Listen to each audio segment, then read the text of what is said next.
Captain Switch.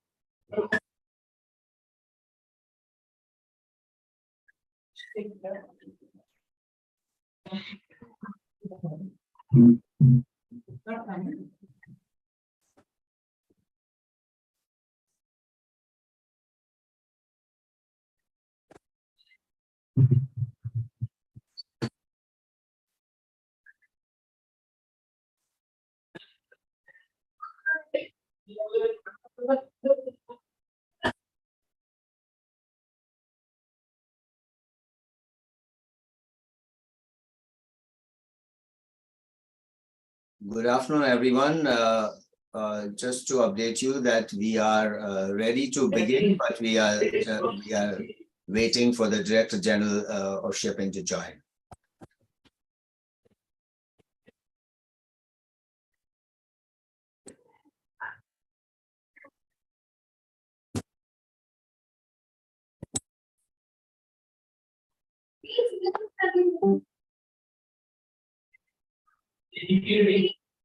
Good afternoon, all of you, please. Good afternoon, Prabhat. Good afternoon. Good afternoon. Good afternoon, sir.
I have just contacted Sharda Madam, his PA, and she is getting him online.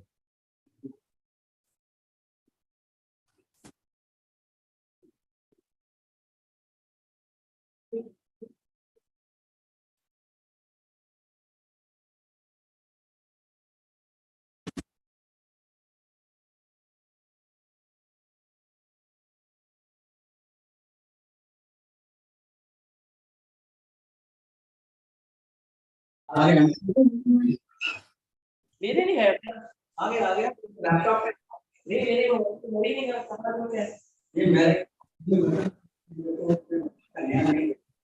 वो गुलशन के WhatsApp पे message देखो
10 minutes he's joining. Okay. So can we start? Can we start? Yes, Prabhat, we'll start. अच्छा ठीक है हम wait करते हैं ओके ना अगर वो 10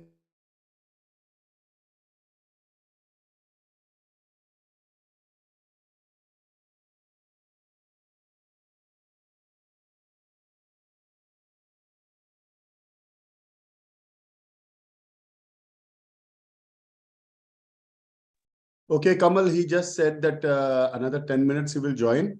So we can start and he'll join us. So whenever he joins us, that time you can do the introduction and then ask him to speak. Do mention DGS order 1 of 2023. Okay, so good afternoon, everyone. Slight delay here.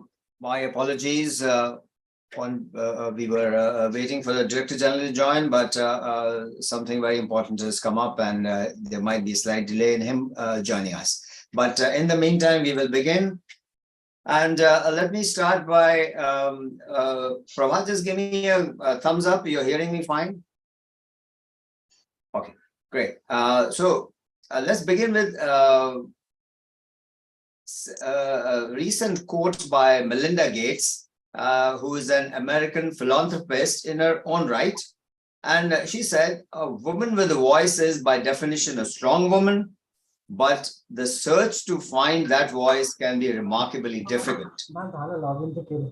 So MTG's selection of this particular topic for panel discussion is on gender sensitization is remarkably timely and much needed in our industry, where our nascent steps into gender equality are facing enough headwinds that our regulator has deemed it fit to issue a circular number 1 of 2023, which states that gender sensitization be taken up as part of formal training of seafarers.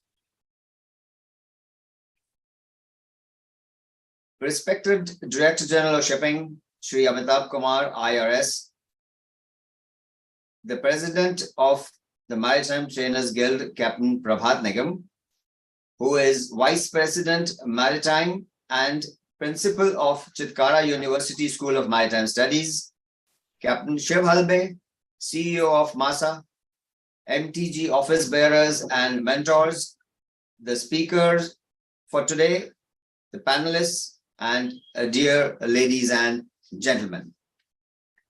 Welcome to the 12th Founders Day celebration of the Maritime Trainers Guild in the form of this online panel discussion on gender sensitization.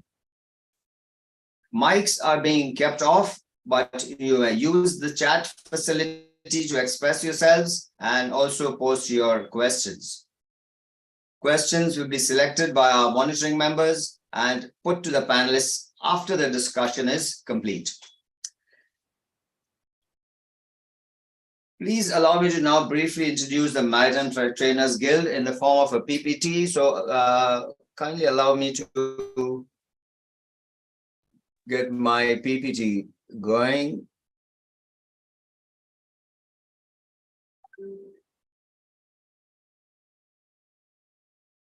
Okay, I hope I have sharing rights.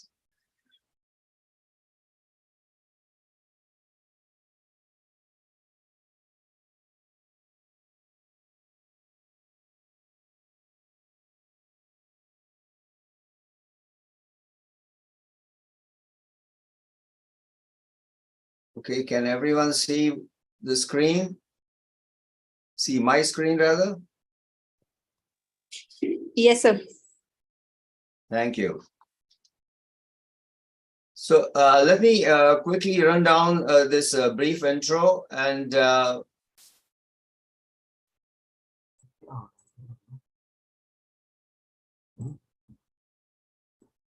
Okay, on the 4th of August 2011, the idea to form a group of like-minded maritime trainers was first conceptualized. Thus was formed the Maritime Trainers Guild. Obviously, Captain Prabhat Nigam, who is now president, it's his mind that was at work. The idea was actually around for a long time, but nobody had really had the ability to get it going in a formal manner. So I must say, Captain Prabhat Nigam has done a great service to the industry. Thank you, Prabhat.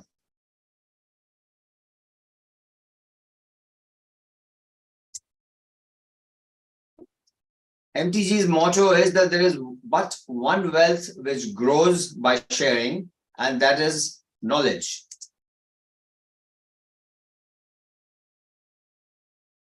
Our mission towards excellence in maritime training, our vision to create a world-class association of maritime teaching facilitators who will set benchmarks for furthering maritime training internationally and be recognized as a forum of knowledge and skill enhancement by global organizations such as IMO and the various maritime stakeholders. Our mentors are these brilliant people who have done, who have contributed immensely to our industry. Let me name them quickly. We have Dr. B.K. Saxena, Captain K.D. Behel, Dr. Suresh Bhardwaj, Captain M.M. Sagi, Captain Shiv Halbe, Captain L.K. Panda, Captain Naveen Passy, Captain Rajesh Tandon, and Mr. Ajoy Chatterjee. Founder directors, we have Captain Prabhat Nigam, who is president. Mr. S.M. Rai is on the steering committee. Captain Shiv Halbe also on the steering committee. Dr. Surinder Kumar is vice president. Captain Shivangi is the secretary. Myself, Kamal, is the joint secretary. Captain Sanjay Prashar, treasurer, and Captain Arjun Singh Kalra helps us with the marketing and digitalizing. Cardinal heads of the four zones are Ms. Naomi Rewari for North India, Mr. Sanjeev Vakil is for South India, Captain Nalan Pandey is for East India, and Captain Viraf Chijgar heads West India.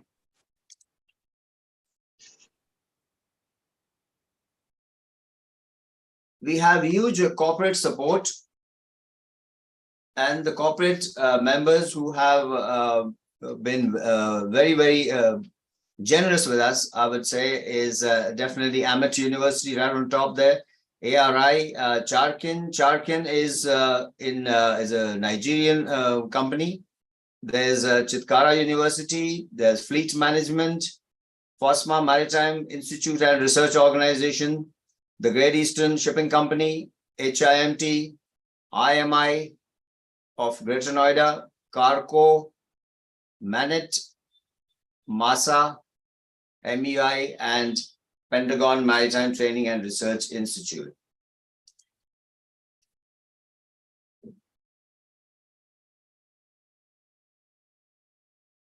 So just to give you a brief idea of the idea that Maritime Trainers Guild has been very active right through the pandemic, in fact. So we'll tell you the first meeting that took place was on 30th of May 2013. And the agenda was current training trends and contemporary needs, onboard training and its effectiveness. So the topics have also been quite varied and inclusive. The second meeting was on STCW 2010 and MLC 2006 requirements. The third meeting on 30th of May was bridging the gap in training. The fourth meeting was the fourth meeting covered a review on entry standards and training at pre-sea level. You'll find these images that accompany these what do you call the agenda, and that just gives you a brief idea of what went on and how many people and such important people actually attended. The fifth meeting was marine engineering and engineering competency required for service on board and its current scenario in India.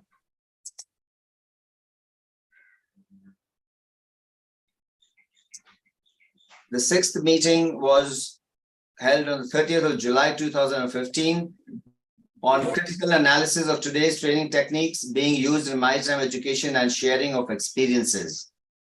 A voyage through a new approach in training was undertaken. The seventh meeting was on mentoring, training requirements with focus on competency, exams vis-a-vis industry requirements, and the desired standards in a maritime teaching professional.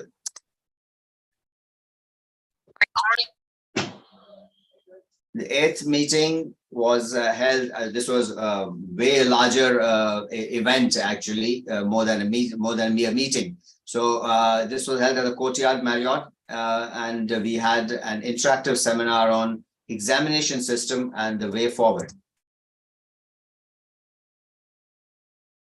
That's a view of mentors and the various office holders.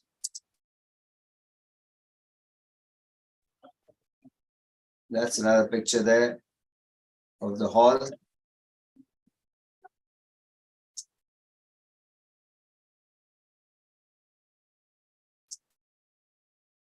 The ninth meeting was again at the Courtyard, and this time we had a seminar on challenges in maritime training.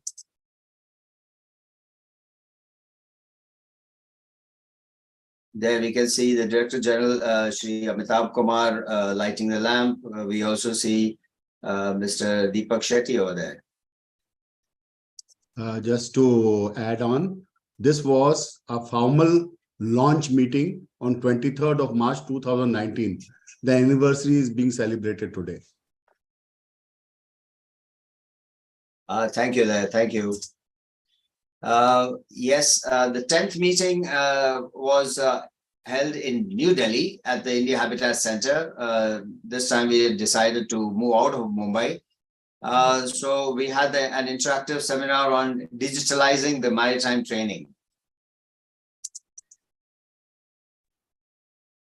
Here's a few pictures from that that event. Yes, so we turned into an event now. We are no longer having meetings. We were way beyond mere meetings.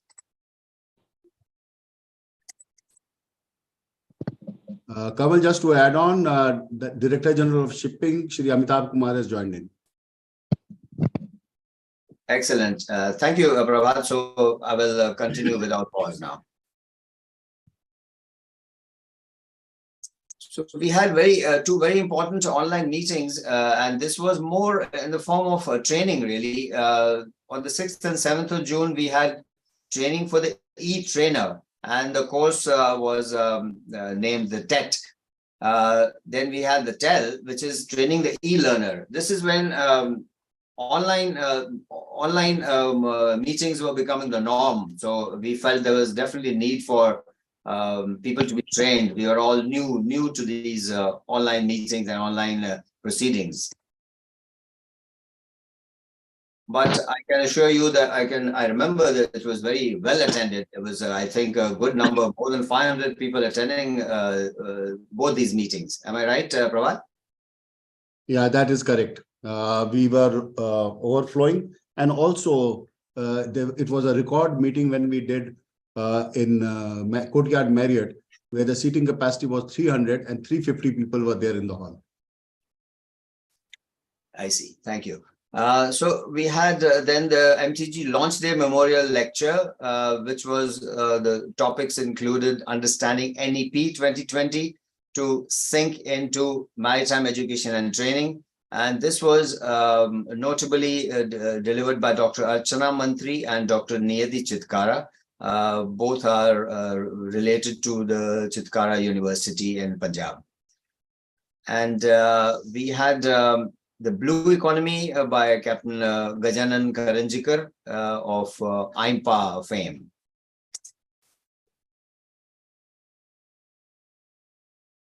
MTG Foundation Day celebrations, which was held right in the middle of the COVID, actually, 7th and 8th August. So obviously, all these were online meetings. We had modern training and assessment techniques. We had a panel discussion on online training by MTIs for the pre-C and post-C courses. And we had an awards function as well. And we had importance of onboard training and mentoring. This was actually a 2-day function. So things had changed drastically during the COVID. So we had allotted hours on 2 separate days to cover this particular celebration.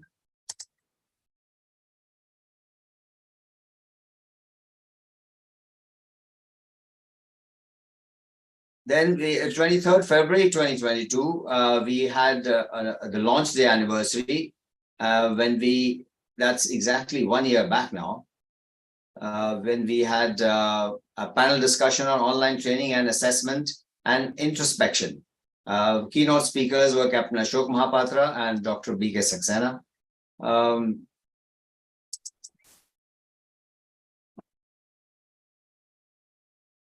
And the 11th Foundation Day, that's when we had Dr. Malini Shankar as our chief guest, and the meeting took in enhancing capabilities of trainers and training.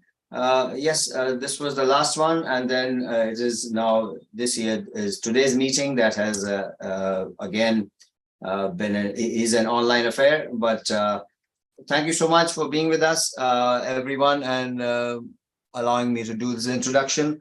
I will turn this off now, and we move back to your normal screens.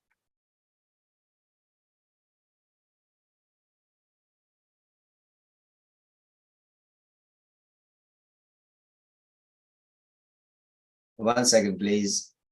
Trying to figure out how to turn this off. Okay, got it. Yes, hello.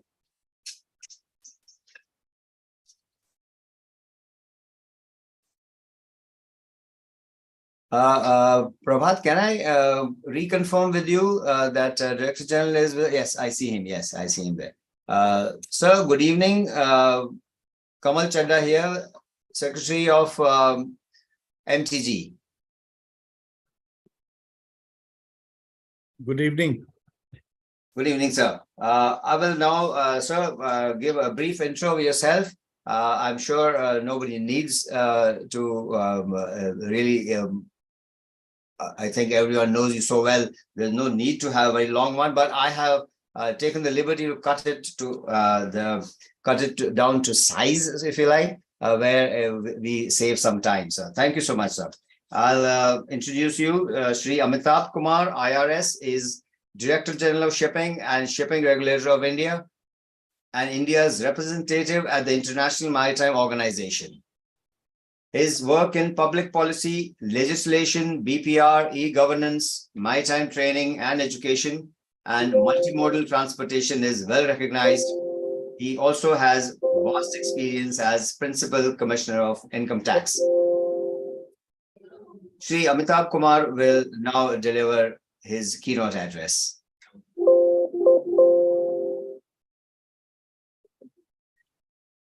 You unmute me or? Sir, you are unmuted. Sir, you are unmuted. Hmm? He's not unmuted, Prabhat. HIMT team, please do that. Yes.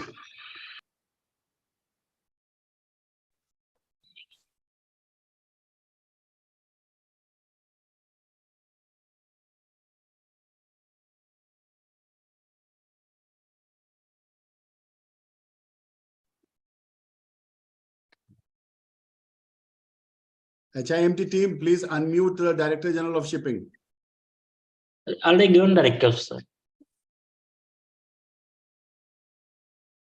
He's not able to do it himself. I think he's unmuted, but he has to start his video so that he can start speaking, and then we can see him and listen to him as well. He's unmuted because we were able to hear him. Am I audible? Yes, sir. Yes, sir. I had to open a new window. The earlier window, somehow I was unable to unmute myself. It shows that HIMT had muted me. Okay. So congratulations to all of you. Thank you, sir. For organizing this webinar again.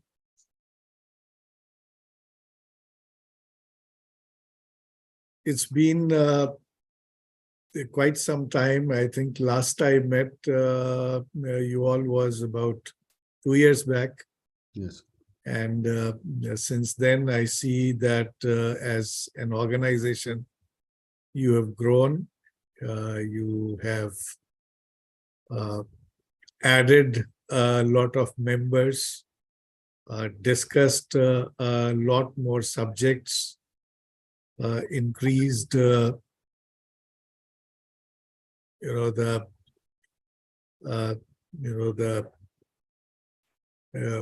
depth of subjects that need to be taught in MTIs. It is good for the directorate to have so many partners who can contribute in terms of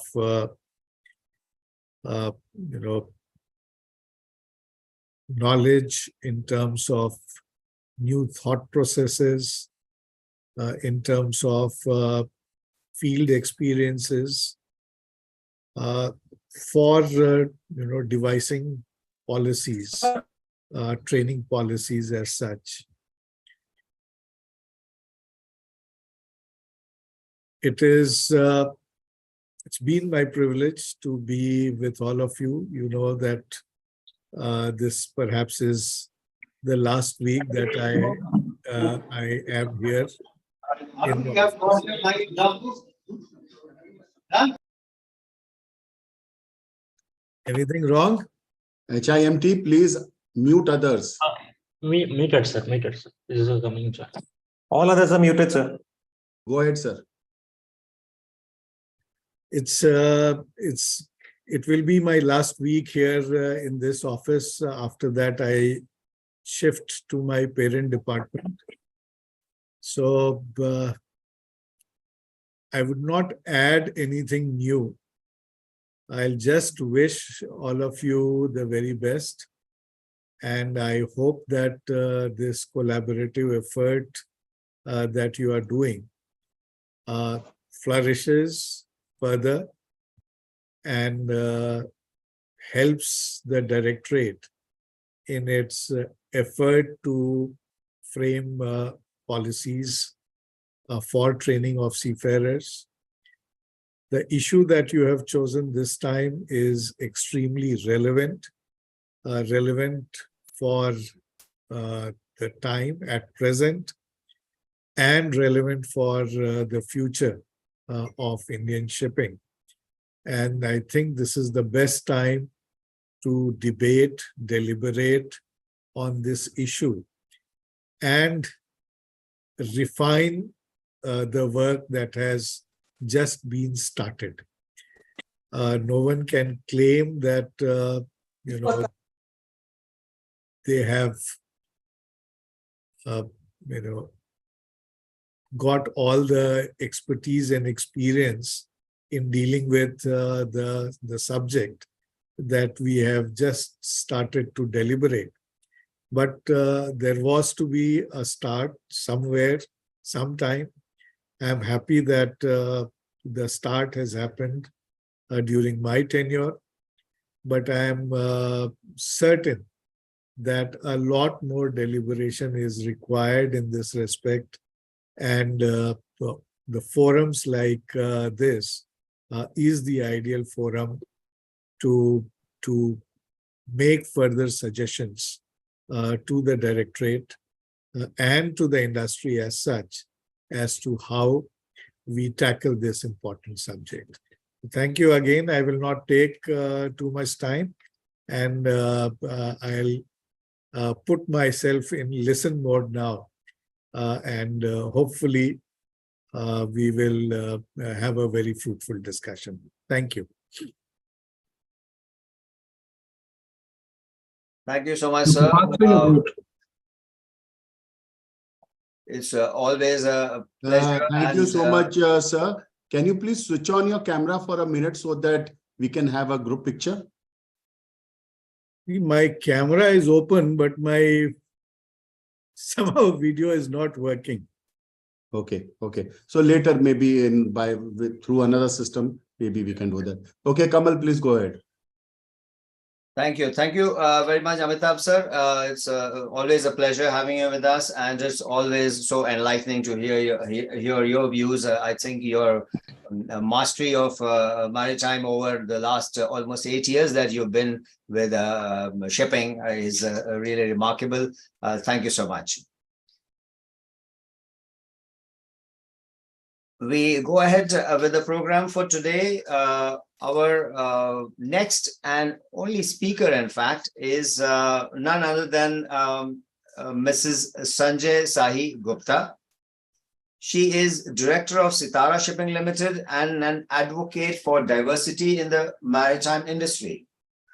She is a founder member of Vista India and a former board member of Vista International, as well as a member of the Executive Board of Directors of the World Maritime University, Malmö, Sweden. She has won several awards, the most prominent being the Sandvik Gender Award for her outstanding contributions and commitment to gender equality. Glenmark Pharmaceuticals awarded her Woman of the Year 2019. She is a member of the Diversity Committee of the International Chamber of Shipping. To further her commitment to diversity in the maritime and logistics industry, she has launched a Maritime CEO, which is actually, I think, 100% Sanjam. She is a gender expert empaneled by the UN ESCAP, and I'm sure she will tell us what does ESCAP stand for. Excuse my ignorance. And IMO, and is committed to driving change for a more inclusive maritime industry. Sanjam, over to you, please. Thank you so much, and good afternoon to you all. Respected Mr. Amitabh Kumar, Captain Nigam, Captain Kamal Chadda, Captain Halbe, my fellow speakers, ladies and gentlemen. It's indeed a pleasure to be here today to speak to you all on a subject that is very close to my heart. If you'll allow me, I'll just share my screen so I can switch on my presentation.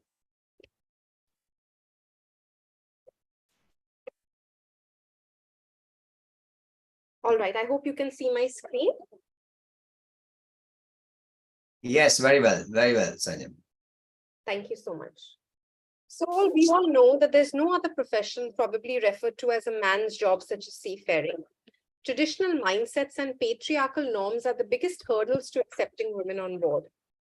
For instance, several years ago, I approached a senior official in our ministry, and I think some of you might have heard this story from me before, to ask for his directive to companies to accept women seafarers. He told me patronizingly in Hindi, "Daughter, if our girls go to sea, who will look after our families and children?" I was so shocked, I had no answer. I didn't know what was worse, his thought process or the fact that he felt it was acceptable to state this unapologetically. However, that does not mean we get disheartened and give up trying. We need good leaders of companies who create facilities and remove hurdles. The message seeps down from top to bottom rung. Even though this gentleman made the comment, he's ready to follow the government policy wholeheartedly. In stark comparison to the above view, girls are encouraged to pursue their maritime education and careers at sea. In India, maritime training institutions are offering 50% fee waivers and following the UN principles. So we have these young, enthusiastic girls wishing to make their career at sea. The first hurdle is getting them to complete their sea time. Once this hurdle of being placed is crossed, the next one is to be accepted on board. While we have so many positive stories of girls having great support from their fellow seafarers, the ones that are bad are sometimes so unpleasant, it's difficult to talk about it. So we don't. It's not only the women but also the men who are often forced to work, live, and interact with predators on board. The problem of women being sexually harassed on board is known, however, to be spoken about in hushed tones. A video that was made by Vista Sweden showed women speaking from the shadows, a reality that this topic is often hidden. It's unpleasant and easy to brush aside or stay in denial. I'd like to share with you the story of Lena, whose name has been changed to protect her privacy. She's a third engineer who had approached me several years back to get her placed. A few months later, I got a call from her. She was at home recovering from surgery, an oblique fracture in her right humerus. A lifeboat seat broke on board and she fell from a height. When she complained of pain, the captain asked her not to be such a girl about it and instead encouraged her to make the pain worse. A week earlier, she had been invited by the captain to a drink in his cabin and refused. She completed her duties until the pain became unbearable. By the time she got medical attention and was rushed to surgery, the doctor said that any delay would have meant losing power in her arm. Prior to coming ashore, they recorded a video of her stating that she was treated fairly and had no complaints against anyone. In that situation, she was so desperate for help, she would have done anything. I think that was the turning point for me to step up and say, not on my watch. So training should be provided to all seafarers and those who manage them, as well as manning agents and shore staff involved in deployment decisions. In addition, cadets should also be given training to highlight best practices in this regard. This includes avoiding stereotyping, valuing diversity and the benefits to business and the economy, what is harassment and bullying and how it should be handled, creating a safe and secure working environment where people are encouraged to report inappropriate behavior so that it can be handled in an appropriate manner. This can be not gender sensitive. I'm sorry? Did someone say something? Sanjam, please go ahead. No, please go ahead. Somebody Please go had ahead. unmuted himself. Okay. When is a joke not a joke? Zero tolerance policies, encouraging and promoting best practices to ensure effective culture change, and policies should also be put in place to reinforce messages which are given during training. During gender sensitization training, facilitators should ensure that trainees are made comfortable and feel safe to express their views so that they listen, be open, non-judgmental, avoid cynicism, value each other, ask questions, be honest, give constructive feedback, do not interrupt, and participate in discussion. We also need to have empower the bystander training, which would cover all forms of unacceptable behavior. Efforts taken by organizations such as Vista, Women Offshore, Turning the Tide, are commendable to create awareness. In closed forums, women tend to discuss issues of harassment more openly without having the fear of loss of employment or backlash, blacklisting, or fear of being labeled a troublemaker. The other sentiment is that they feel they are tough, can hang with the guys, and nobody can make them feel like a victim. That's what kept Robin from reporting the captain and chief that were part of creating a hostile working environment for her. She wishes 12 years later she would have said something and thanks those who do speak up for being a voice for those who are unable to. Now, Amalia's story, something that drives home the seriousness of why we need change and some solutions she thinks could prevent incidents like this from taking place. I'm writing to you as the powers capable of effecting change about what was the worst voyage of my career. I am Amalia, a 23-year-old second officer working in the offshore industry. Recently, I was faced with a situation where my captain was sexually inappropriate with me while on board on more than one occasion. When I rejected his advances, he grew violent with me. I am forever changed by the events of this voyage. He stole not only my dignity, but also my sense of security. When in the heat of everything that took place, I promised myself that I would fight and become the advocate for change. It shouldn't be ship that decide how these matters are dealt with. Procedures should be in place on how companies handle these situations. The lack of procedures and policies have empowered predators because they know that they can and will get away with their actions.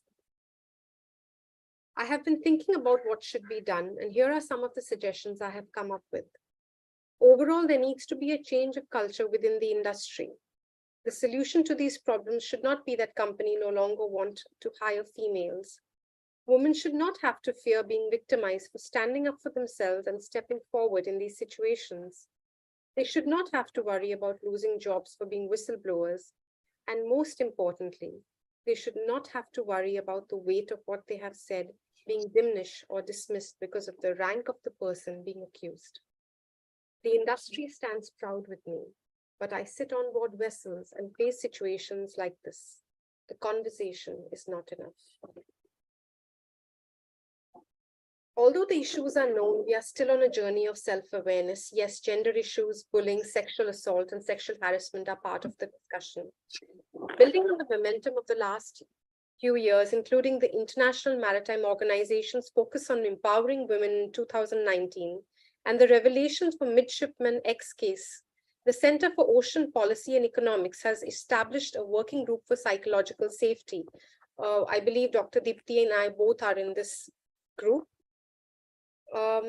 This is a working group for psychological safety, bullying, sexual assault, and harassment in the maritime sector.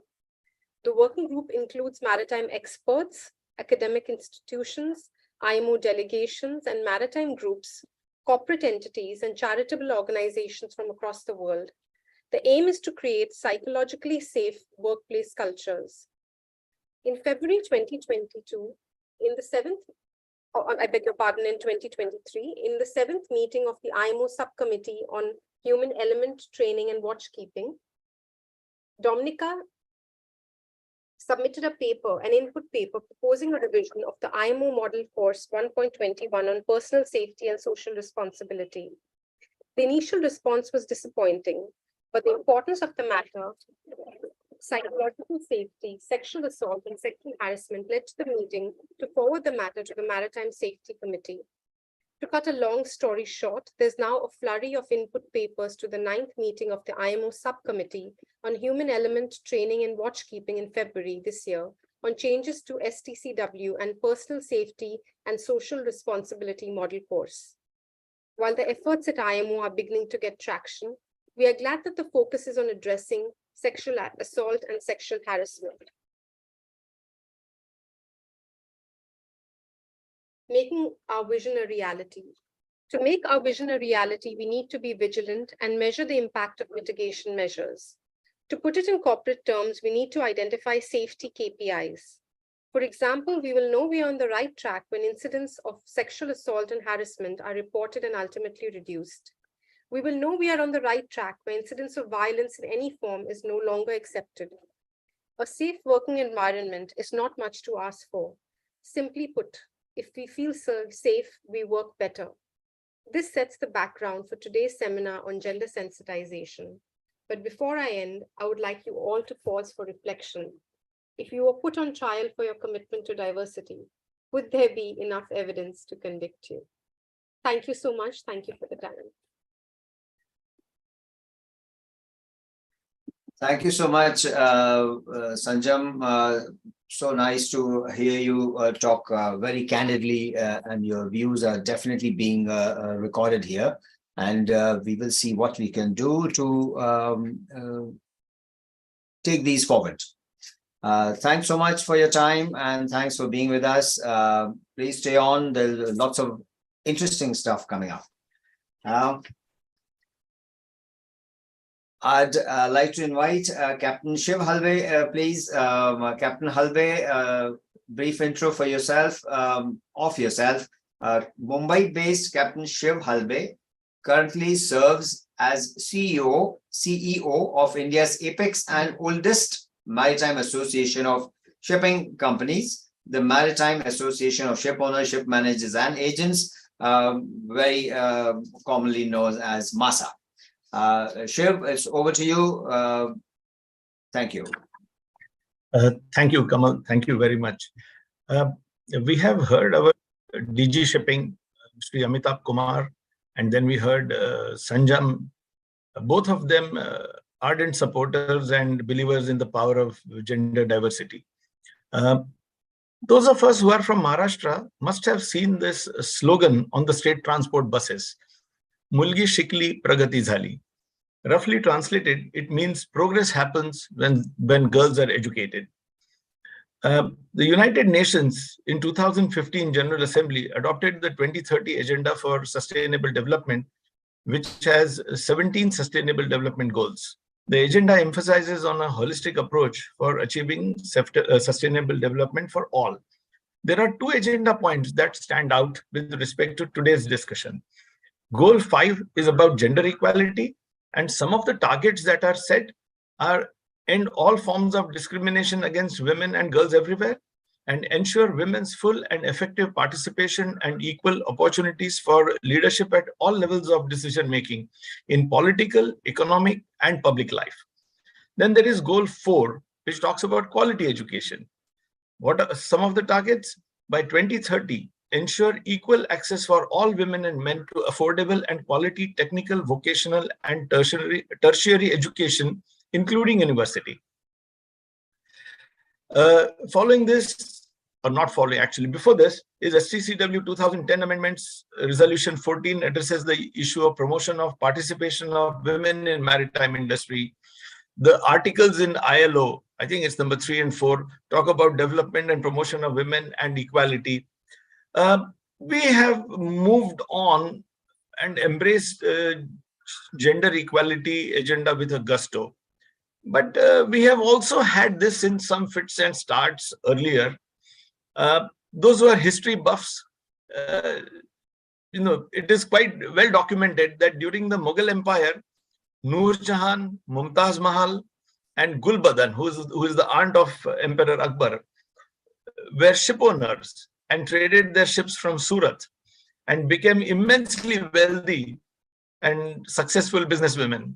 We have had Srimati Naratta Morarji, who was the first woman chairperson of INSA and chairperson of a leading shipping company of the time. But in recent times, the girls' unit of the Sea Cadet Corps was inaugurated in 1955, and it continues till date, which is a nice thing. However, the maritime sector has remained largely insulated for various reasons, despite these few sparks, I must say. This needed to change with times, and any change brings challenges, and some of these challenges can have huge societal impact. To minimize this impact and have a seamless transition, some efforts have to be taken, and Government of India has just done that. Today, we will hear from an expert panel the various challenges and good practices towards gender sensitization. And in this panel, I will introduce the speakers or the panelists, and they will appear in this order so that we have some discipline. First will be Dr. Deepti Mankad. She is the founder of Mindspeak and is a professional development trainer and consultant. She belongs to a seafaring family and has been providing maritime training, education, coaching, and assessment for seafarers for the past 12 years now. She has a doctorate in multiple intelligence and is a certified maritime crew resource management trainer for CAE UK.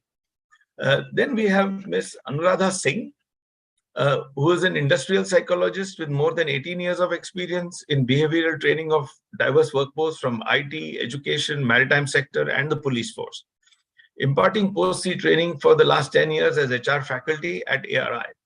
Currently, she is pursuing her PhD in environmental practices in the shipping industry. Then we have Dr. Aparajita Bharadwaj from Chennai. She is an experienced developmental and consulting psychologist with more than 25 years of work experience in the field of human development. She has a specific expertise in the field of learning disabilities and ADHD training. We have then Captain Shushmita. She is an airline pilot and has a flying experience of more than 15 years in the aviation industry and flying with a leading airline as a captain for the last 7 years. And she is a certified drone pilot. She is the youngest female pilot instructor at the age of 18. And she is also a CRM instructor, which is equivalent to the HELM, that is Human Element and Leadership Management instructor. We welcome you, Captain Shushmita.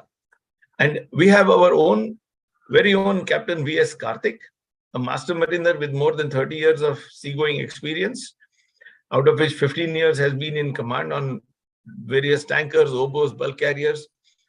Well, he's been at sea for 30 years, and I think that about says that he has seen and tasted the salt of all the oceans at different temperatures. So we will hear from you, Captain Karthik, as well. So over to you, Dr. Deepti. Let the panelists have say 3 minutes of opening statements so that we can then continue. Thank you, and over to you, Doctor. Thank you so much. So as I have been given the first person to speak, so obviously we have heard DG Sir, and we know the circular has come out, and we have been having a lot of discussion on gender sensitization. So I think I'm going to just give the groundwork for gender sensitization, because we have so many people attending it. And I think it's very important to understand why, in the first place, are we talking about gender sensitization in today's time, right? So we all know that today the maritime and related industries, and so we are very happy to have an aviation pilot with us today to get a perspective from her as well. So we understand that most of these sectors have been male-dominated sectors, including when we talk about in maritime, that is seafarers, fishermen, port operators, surveyors, port state control officers, government officials, and so on. The underrepresentation of women in the maritime industry has not significantly changed over the past 25 years. In fact, I was reading up on it, and the percent is still very less. But the good thing is that the change has started, and I think it will gain momentum now. The main objective of gender sensitization is to provide an integrated and interdisciplinary approach to understand the social and cultural constructions of gender that shapes the experiences of women and men in society. So we cannot do it in, two compartments or isolation. The integration has to be done together. To generate the awareness in regard to equality in law, your social system, and of course, all the democratic activities, it's really important to understand the objectives of gender sensitization.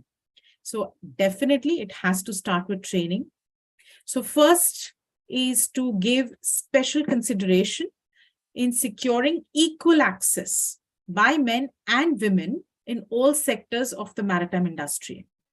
So there has to be equity, and there has to be proper opportunities available for both the genders.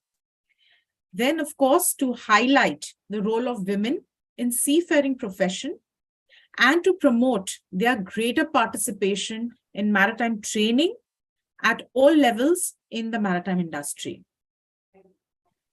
Another important objective is to promote career opportunities and appropriate working and living conditions for women. Of course, the other panelists will highlight that we do talk about equity, but definitely biologically and psychologically, men and women are different. So we need to provide that environment and ecosystem in which everyone can coexist. To endeavor considering ways to identify and overcome at international level the existing constraints, such as lack of facilities for women on board training vessels, so that women can participate fully and without hindrance in seafaring activities in order to facilitate effectively the achievement of the Millennial Developmental Goals. Then to support the provision of on-the-job training opportunities so that women may acquire the appropriate level of practical experience required to enhance their professional maritime skills. Last but not least, to promote the number of women in the industry, safeguard and promote their rights, ensure their well-being, and encourage their career growth in the industry. So, if we simply put it, gender sensitivity is behavior that avoids discrimination. So it's all in the mindset. If you think as gender differently, you are going to discriminate. So it is to avoid that discrimination by understanding and accepting the multiple differences between men and women. And it is a way of thinking that fosters respect and compassion for others, regardless of these differences. It should be noted that maritime industry needs more women. Definitely it does. And there are a lot of research also which supports that where there is diversity, it is definitely viable and it's a good economic decision. Especially even in the technical positions such as shipping and management roles.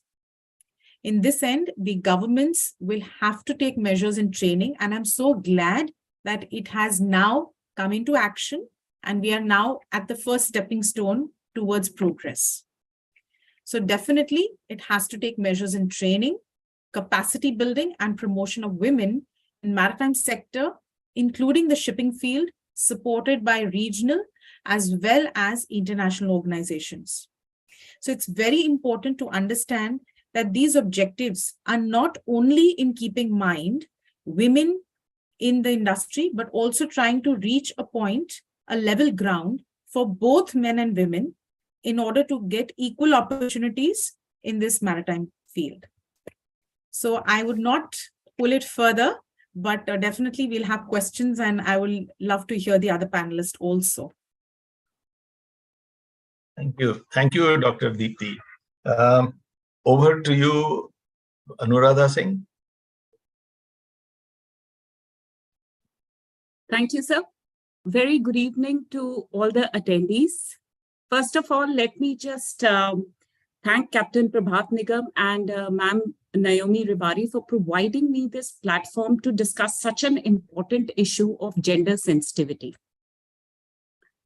In my opinion, I would put forth my opinion regarding gender sensitivity. I also am of the opinion that we cannot treat gender as opposing because it is part of a continuum. And if we keep it as an opposing roles, if we take these gender as opposing roles, then we are defeating the purpose of why we are inducting both the genders in a particular organization. And as elucidated by Ms. Sanjam and Dr. Deepti, that whenever gender minority individuals enter gender homogeneous workplaces, they have extensive pressure to perform, they face social isolation, they face role encapsulation. So what is the way forward?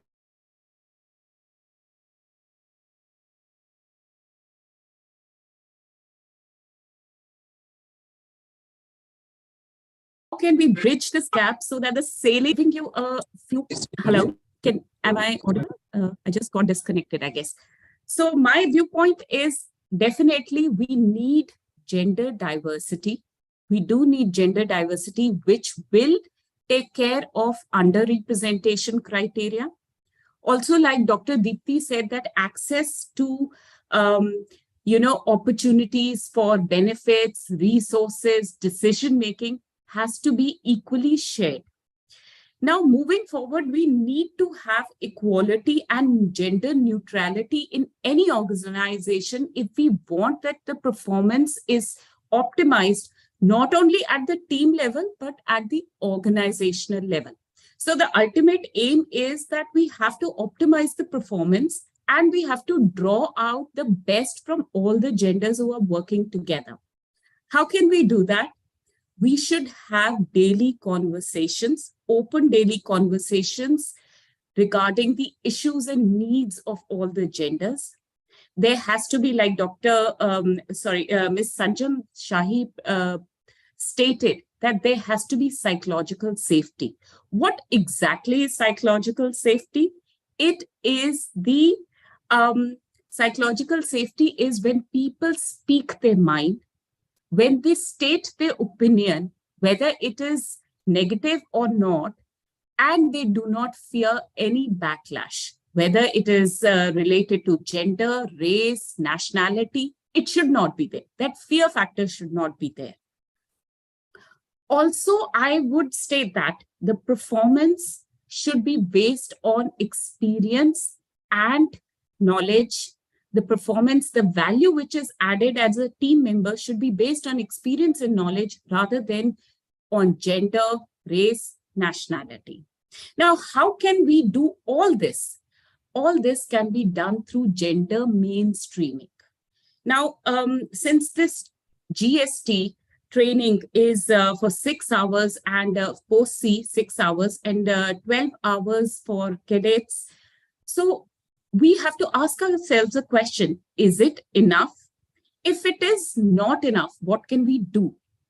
What can be done is gender mainstreaming, which means making practices and policies where gender is in the forefront.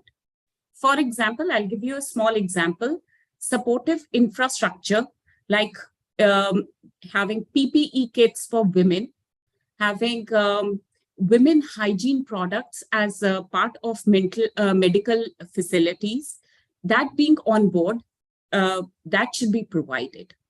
Also, it is stated that when we are talking about genders, we should not only look at the differences, we have to look at the similarities, more stress on the similarities, how these genders can integrate and work together. So that is my take on gender sensitization. And summarizing the points, I would say increase gender diversity, have psychological safety, provide psychological safety, do gender mainstreaming, and promote knowledge and experience more than anything else. And then you can have a team which performs optimally, not at individual, but at even at organizational level. Thank you so much. Thank you, Anuradha. I'm sure we will have questions for you. We will get back. Okay, thank you. Dr. Aparajita, please. Yes, so good evening, one and all. I'm Dr. Aparajita from Chennai. I would be touching upon interpersonal issues and challenges of seafarers, giving it a more psychological perspective. So thank you. It's been a great forum, and we've heard some very good inputs from the previous speakers, and I take it further from there. So just to understand, when we talk about gender and gender sensitization, we are looking at mindsets which have been there since generations. I mean, for thousands of years. And traditionally, our Indian system has been, male, female, they have acknowledged their individual strengths. But maybe last 1,000 years, things have become very different, and people have been, so you have somebody who's a weaker sex, who's a woman, and somebody who's more strength, so which is a male. So these have gone very much, embedded into our system, and it's not very easy to, break those barriers. When we talk about gender sensitization, we are individually, males and females, we are looking into our belief systems, our attitudes, what we have been grown up with, what has been instilled in us, what has been our learning environment. And when you come on board the ship, you have been asked to do, change your mindset and work, which is very challenging. It's like, walking against the tide. So, a little bit on this. So how do we take it further at the ground level? Is that what I would be addressing?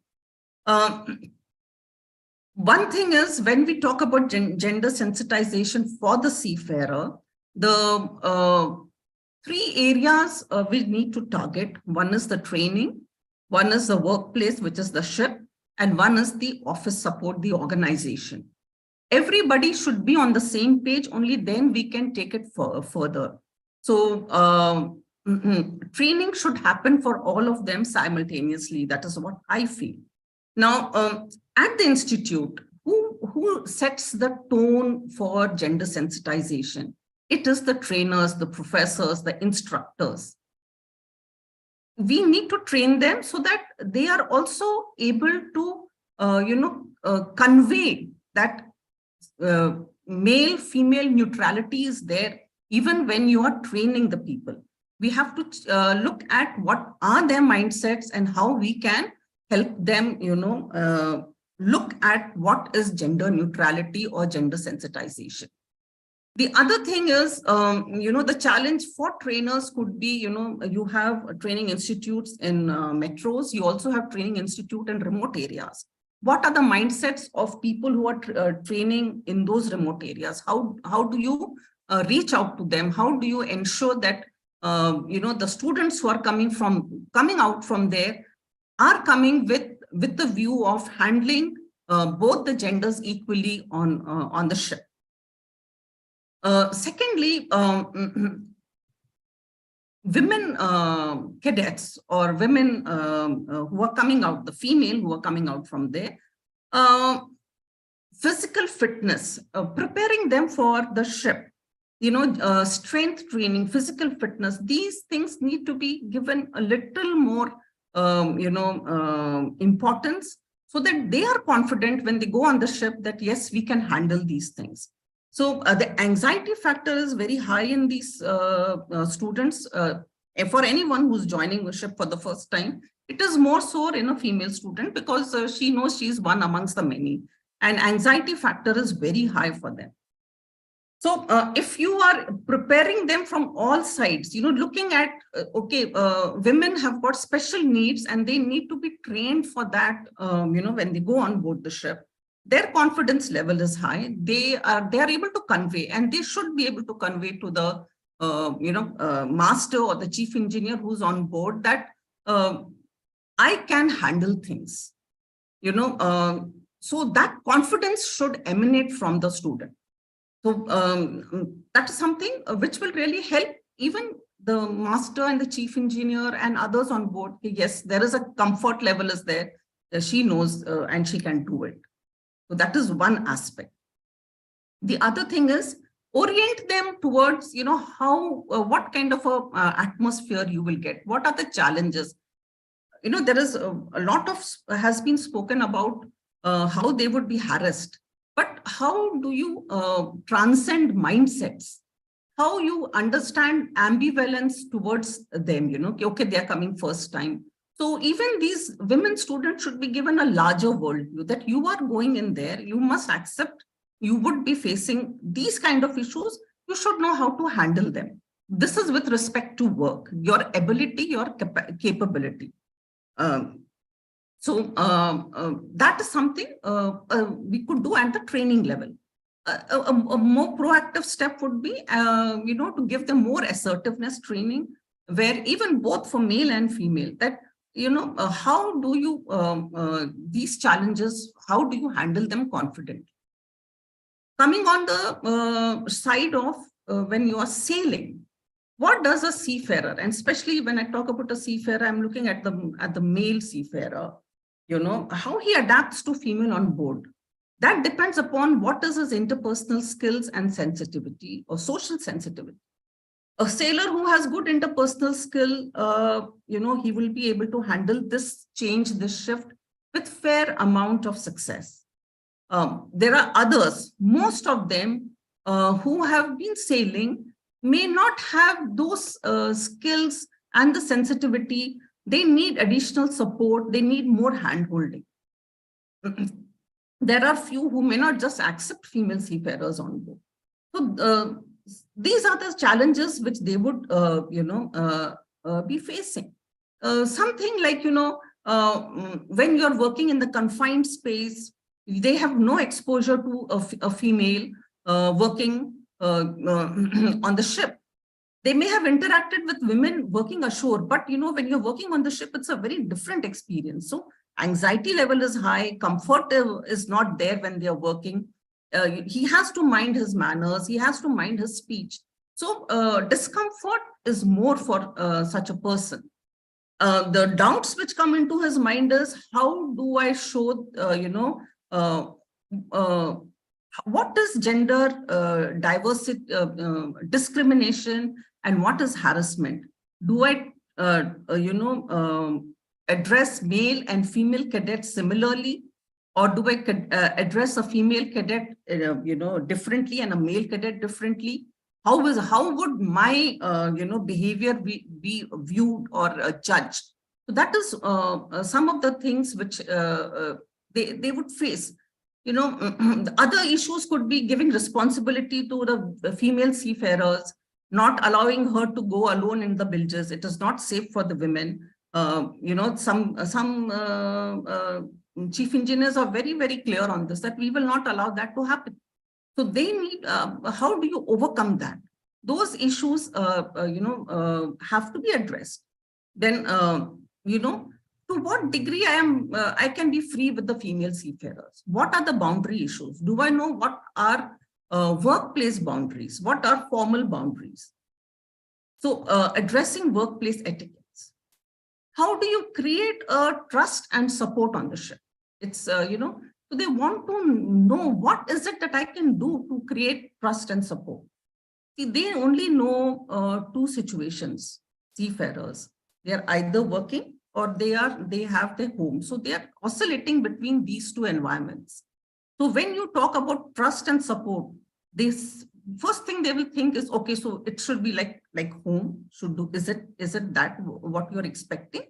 So they don't have any other model to fall back on. They don't have any other experiences to fall back on. So they find it very challenging. And what they need is additional support, which to my mind, I feel, some kind of things which they can go back. So one session of training is not enough. This is just an awareness and eye-opener. It could be some light reading material. It could be something, soft copies about, how to, the do's, not the do's and the don'ts, but we could call it something as preferable behavior of seafarers in the 21st century. So it could be kind of a handbook which tells them, what are the things which they should do, which they should practice. So it's with the seafarer. He could go back, look into it as and when the need arises. So that can support the gender sensitivity training. So and especially it would ease a lot of issues, work-related issues when you are on board the ship. It can address issues of gender sensitivity, harassment issues, posh-related issues, which deals with sexual harassment, all these things. So what are we doing? We are educating the male seafarers at what are the acceptable and non-acceptable behaviors. So if we are able to do that, I feel we can help them to smoothen out this transition of accepting the female seafarers, on board. So I'm looking forward to certain more questions if you have on this, and I can give it to the next person. Thank you. Thank you, Dr. Aparajita. Thank you so much. We will have some questions for sure. Can we move to the next panelist, Captain Shushmita? A very good evening, everyone. And talking about gender bias, from a very young age, we've seen as children, we are exposed to gender stereotypic portrayals of men and women that teach us to associate women with family and household duties and men with careers and management. And being in a male-dominated industry, such gender stereotypes have affected us both consciously and unconsciously. Statistically speaking, globally, only 3.5% pilots are women. And speaking of India, about 13% pilots are women, and the maximum number being in the company that I'm flying for, SpiceJet. And we've also seen over the past decade that there's been a lot of changes. A lot of efforts are being made to address these issues and promote gender equality in the aviation industry. For example, the steps taken by the industry in general are recruitment and retention. So a couple of years ago, the company that I'm working in, had hired about 40 pilots on Women's Day. Then Indigo is hiring only women cabin crew. So initiatives are being taken. Then another point is education and awareness. Many organizations are working to raise awareness of gender bias and discrimination in the aviation industry. These includes education and training on issues such as unconscious bias and gender sensitivity. Also, a simple example, if you're not educated about it, you will not be able to take any actions. When we go for our biannual simulator tests, a lot of time we are given the toughest exercise we have is when our hydraulics fail. So, out of, so subconsciously, the first officer, the co-pilot tries and helps you because you need a lot of strength to do it. And just assuming that, oh, she's a female, probably she'll require a little help. So the examiner just stops the person that, hello, she may be a female, but she's a captain. So unless that is brought up, you will not understand, you will not hesitate next time to just jump to conclusion that, okay, she's a tiny girl, she's a lady, she may require some help there. Then there are support networks that are being made for the same topic. For example, in our company, we have a position called SPOC, Single Point of Contact for females. So I am the spok for females handling day-to-day issues when it comes to flying duties or any other issue that is they're facing. And same goes for POSH. Every company has a POSH group now to handle other situations where they are sexually harassed. And we have policies and practices which are into place, which are being implemented to address gender bias and discrimination. For example, some organizations are adopting gender neutral language, which we really, which is the need of the hour. A lot of our books used to mention the captain as he. Now that is being changed to she as well. And overall, these steps are helping to reduce gender bias and discrimination in the aviation industry and promote gender equality and diversity in the industry. Also, the beauty of our uniform is that once we've donned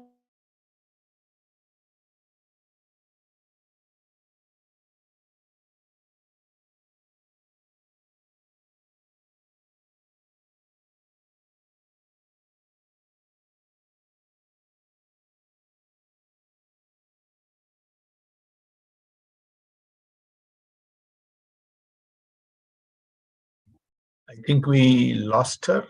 Yes, I thought it is my PC, but I think No. I made sure I was checking the photographs and I could see nodding heads. So my connection seems to be okay. Okay, it's from her end, that means. Yeah, it is from her end. Yeah. Okay. Maybe we can try to reach her. And there it is. I think I can see her come back. I think I got disconnected in between. Yeah, you did. Okay. All right. I was just concluding, so towards the end, that the beauty of our uniform is that once you don your uniform, you are addressed as the position that you're holding. Let's say a captain or a co-pilot. Nobody addresses you as a female or a male. So personally, I believe that if you speak up, you are solving half the problem there. You have to speak up and intervene. Intervention is required. Thank you. Thank you, Captain. Very well said. Very well said indeed. You, without sounding biased, but you will realize that you are the odd man out here. So, but no pun intended. We have Captain Karthik. We will have to correct our syntax now. It is not odd man out, but odd person out. Odd person out. Yeah, indeed. We have Captain Karthik. We have your share, please. Good evening, everybody. Mr. Amitabh sir, Captain Halbe, Captain Nigam, seniors, peers, colleagues, fellow seafarers, and respected panelists. I was just mulling over before my chance came to speak that actually Captain Susmita and myself, we represent the business end of aviation and shipping, because this is where the gender sensitization or something is a make or break. Either it's on board the aircraft or it's on board the ship. And it's a bit of a paradox that I have got this chance to speak in this thing because I come from a background where I have no sisters. I'm from a boys' school. I come out to see it was basically a man's preserve, male preserve, at least in the beginning. And the first encounter I have with a lady officer is the second officer when I'm master. She's a Swedish officer. Just give me a moment, please.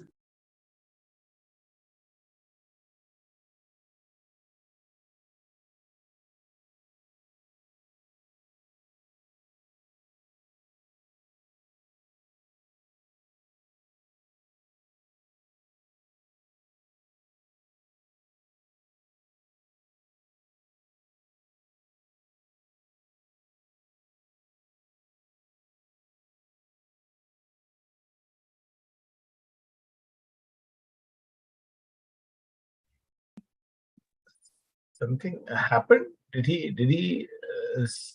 Oh, there he's back. Okay. Yeah, probably he went to open door, probably.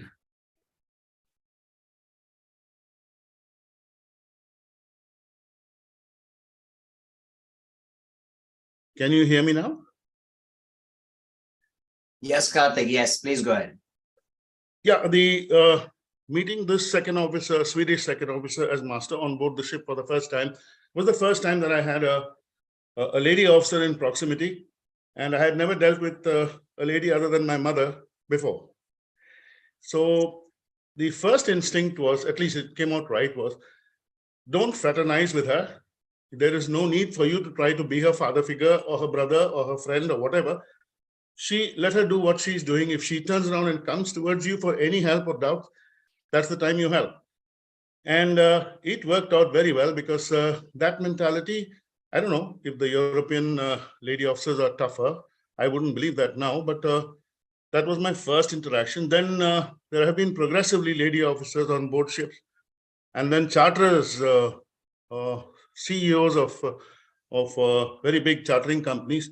When you interact with them, and then slowly you come into your ease because actually Captain Dr. Deepthi stole the thunder of my line, which is my favorite line, is that if you're conscious about gender, then you have to worry about gender equality. When you're oblivious to this, when you're dealing with somebody, it doesn't matter. It just doesn't matter. And the moment you look at it like that, it becomes so much easier because I have seen because of the kind of exposure they've had, the lady officers whom I have sailed with are trying to do that extra bit, are trying to exert themselves a little bit more, having that thing that they have to do more than what would their similar male officer in their position would. When you assure them that you are only interested in having a good officer and you have absolutely no intentions of worrying about whether it's a male or a female, it's what the work output is what you're looking at, the team output is what you're looking at, and the vessel performance. The team performance is the vessel performance. That's all that matters. And give praise without any reservation. When they do a good job, turn around, stand in the middle of the deck and tell them, excellent, very nice, whoever it is. It works wonders.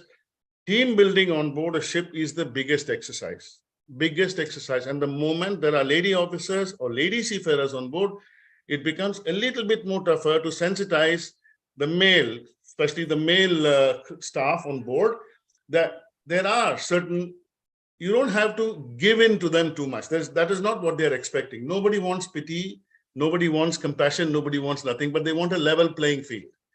Once you give them that level playing field with an assurance that there is nothing, no background, no ripples, nothing, everything works smoothly. And I have seen it with my own eyes, how things can develop on board a vessel and how changes can come about if the officer is a lady, especially in the senior ranks. It makes a tremendous difference because then the dynamics of the management team on board changes. And that dynamics has to be kept in mind that this got nothing to do with waking hours or sleeping hours or endurance or knowledge or anything. It is just the psychological demands are a little different. especially with respect to lady officers, as different from men. Men look at a challenge differently. The ladies would look at it differently when it is not professional. But when it is professional, you can almost expect that the training, the background, everything would make them look at the same thing almost similarly. So the most important thing is to respect, have this mutual respect. Don't even think about coming to that level that telling somebody she's like your sister or like your friend. That's the biggest mistake you're making.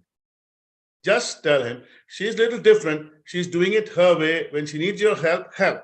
If she doesn't need your help, stay back. When you need, if you have require any assistance from her, please don't hesitate to ask her. But keep it at that level. You don't have to come to me. And it works beautifully. It takes about 10 days, I would say, with the uninitiated, with the boys, to get them to understand how we are thinking, what we are doing. After that, it's absolutely a level playing field. The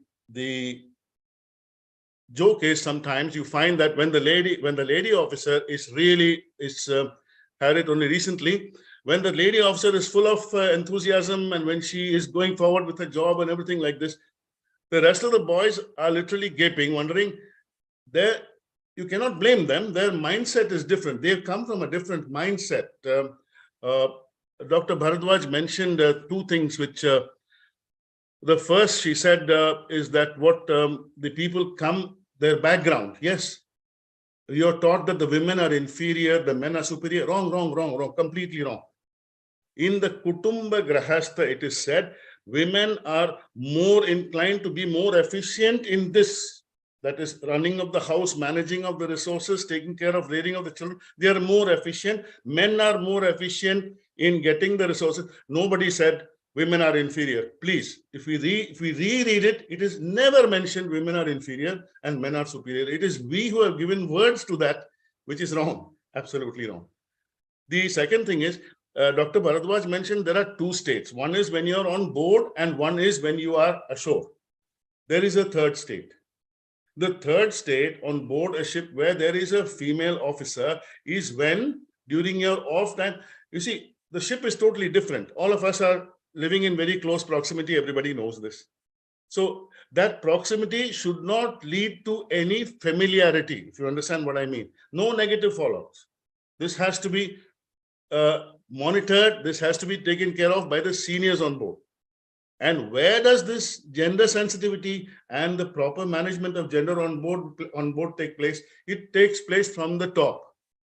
The master, the chief engineer, the management team must know, must be sensitive, must be aware, and must be quick to nip anything in the bud.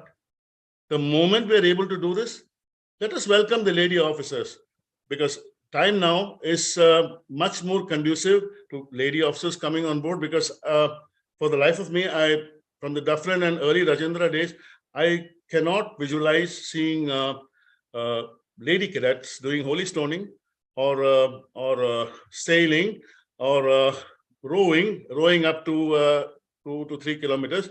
I don't see that. But the thing is, I'm not judgmental. There are many things they can do which most probably I can't. So we welcome them, and we hope that better times ahead. Thank you. Thank you, Captain Karthik. You ended your talk on a note about women and strength, physical strength. I think I will caution you that there is a ship called the Tarini, which made a round the world voyage with all women crew. So let's be very careful about women's strength. And it was only the thing mentioned. I agree. The routine was nothing to do with their strength. No. I'm a Deshbandhu cadet, sir. I'm a Deshbandhu cadet, and there were no lady cadets. No. I'm saying this in jest, and also let us not forget that in the medals tally at the Olympics, how many women got the medals in the sport? So let's not forget that. Let's not compare. The women are not comparing. I was saying that time it was almost like a male preserve because of these activities. I mean, very difficult to move. Absolutely, no question. And the staying conditions were horrendous earlier. Not anymore. They have changed considerably since the advent of the Maritime Labour Convention and and the modern times. It has changed for sure. We have had some interesting comments and opening remarks. And one of the thoughts, one of the questions that has come to my mind, and maybe I will ask Ms. Anuradha Singh to comment on this, is, our course at the moment that has been given, gender sensitization, if you see the modules, they talk about sensitization more from a male perspective. That is, the male needs to be sensitized, which is true, which is absolutely true. But isn't it also a case of the female seafarer also to be sensitized? Because the boundaries, when you draw boundary for a male, obviously there is a boundary for a female, because you cannot have no boundaries for one and boundaries for another. It may not work. What do you think about that? And after that, after your comment, I would like to hear Dr. Deepti. Right, sir. First of all, let's just consider changing our language. When we address an officer as lady officer, that is the first unconscious bias we have, okay? Secondly is, yes, we have to move, not only sensitize people, but we have to move towards gender equality. We are, as it is in shipping sector, we are as it is late in this, you could say, domain. Because in other companies, if you notice, companies like KPMG or even mining companies for that matter, which is considered to be a very, very strong male dominated profession, women have already forayed into that. And they're working in close quarters, they are working there. However, why I'm sure everybody, each one of you has had an experience where you faced some kind of discrimination, whether it was because of your skin color, your appearance, your religion, the training you have had, the way you speak, probably your fluency in the language. So we have all faced discrimination. Now, the key is that men and women are actually, there is an interesting study which was done by J.S. Hyde in 2014, a psychologist.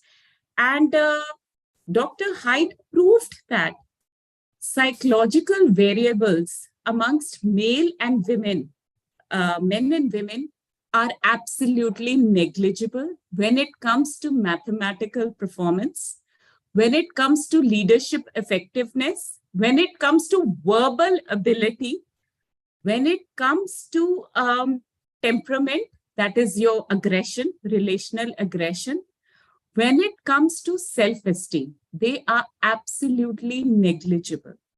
And where the difference was found was that, for example, let's take an example in mathematical performance.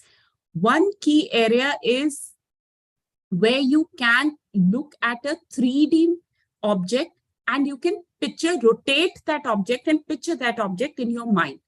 There it was found that males are better at it moderately. So again, further research was undertaken, and what they found was because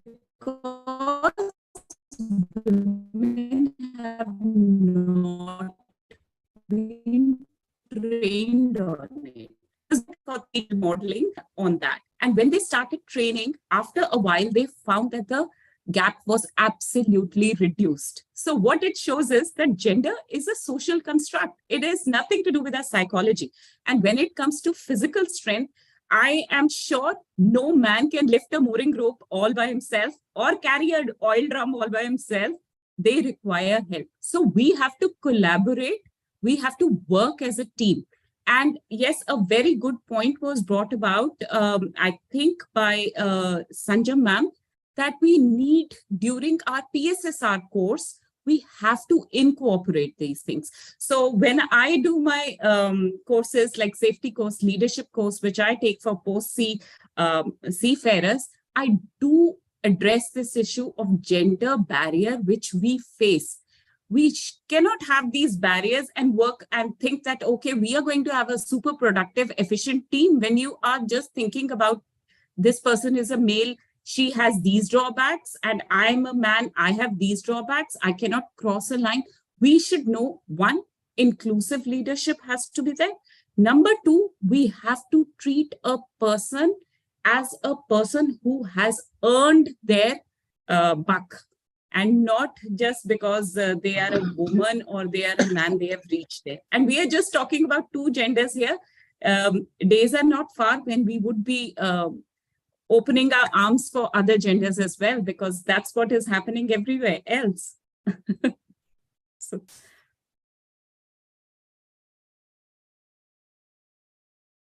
Thank you. Dr. Deepti, would you like to comment? Yes, I think I agree with Anuradha ma'am here as well. I think it's all to do with, again, if I go back to what we were discussing earlier, I think it's also to do with mindset. Like she said, it's not about, she gave that example of the study which she quoted. And I think it's very applicable even when I go to training institutions, and where even the boys come and tell me that why is it the girls are not given the same work like how we are doing there. And that difference, honestly, I have seen, because I visit for training, and when we talk about diversity as a part of the topic there, they do laugh when they say that, ma'am, yes, it's right, but we are talking and you yourself are discriminating the minute you are saying that, okay, the girls should not do the heavy work. So rather than that, I think what is important is, I think even Aprajita ma'am mentioned that, rather than that, train them for physical strength. And having said this, I in fact tell the boys, when I see this, few of the boy cadets, they are so frail that I tell them, when you go on the ship, you're going to blow out. You're so thin, you'll have no stamina. So I think, again, it's not to do with a girl and boy. Even boys I've seen are equally physically not fit enough to actually, you can't visualize them also going on the ship and picking up ropes or doing something like that. But it is the mind. We are tuned to that. With the minute we see a girl, some switch goes on, and we start thinking in that direction. So I think it's very essential that it starts right at pre-C training level, where we stop discriminating right there. And we teach them that, yes, these jobs, even you will have to do, because on board, you will be known by your rank. You will not be known by a girl or a boy. That has to be reiterated, I think. Yeah, thank you. Absolutely. Just to share with you, the leading medical college in our country, Armed Forces Medical College, which is based in Pune. The pass out from that enter the services, Army, Navy, Air Force. And when they join, a close family was there, so I know. When they join the army, they have to, once they pass out of the academy, they are required to go to a boot camp for 3 months, which has nothing to do with medicine. How to be a soldier. And the men and women, all are doctors, mind you, they are treated equally. If the men have to get up at 5 in the morning and go for a route march, tough luck, lady, you have to go as well. And the same route march with same, the same gear.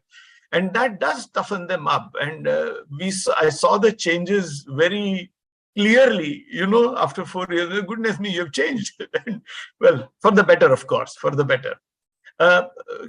Captain Sushmita, I have a question for you. You have entered into I guess any of these professions are male dominated for reasons of history. When you entered, now you are working, on board a ship, and generally on board the cargo ships, yes, they work in proximity, but sometimes they're not so much in proximity. You're actually working pretty much alone, or maybe in pairs maximum. It's seldom that the whole crew is working together, depending on the situation. But in the airline business, and especially I'm talking about the passenger aircraft, where they are actually working in very close, close proximity to each other. The pilot and the first officer, or co-pilot as we refer to, you sit next to each other for hours together. How do you handle situations which may develop where, as Captain Karthik pointed out, that it's a lady, it's not a lady officer, it's an officer who has boarded the ship, and she has a job to do, and she better do that job simply. So how do you handle situations which actually transgress those boundaries? So, sir, it's very clear. First is initially we stick to our SOPs and no loose talks in the cockpit. Also, the reason is that it gets recorded. So everybody is very careful with what they're saying. Also, the posh group that we have in the company or even otherwise, it's taken very seriously. So nobody crosses the line. Moreover, there's a respect for the rank, for the position, and nobody dares to speak to somebody of a higher rank or even a lower rank for that matter. Anybody in general.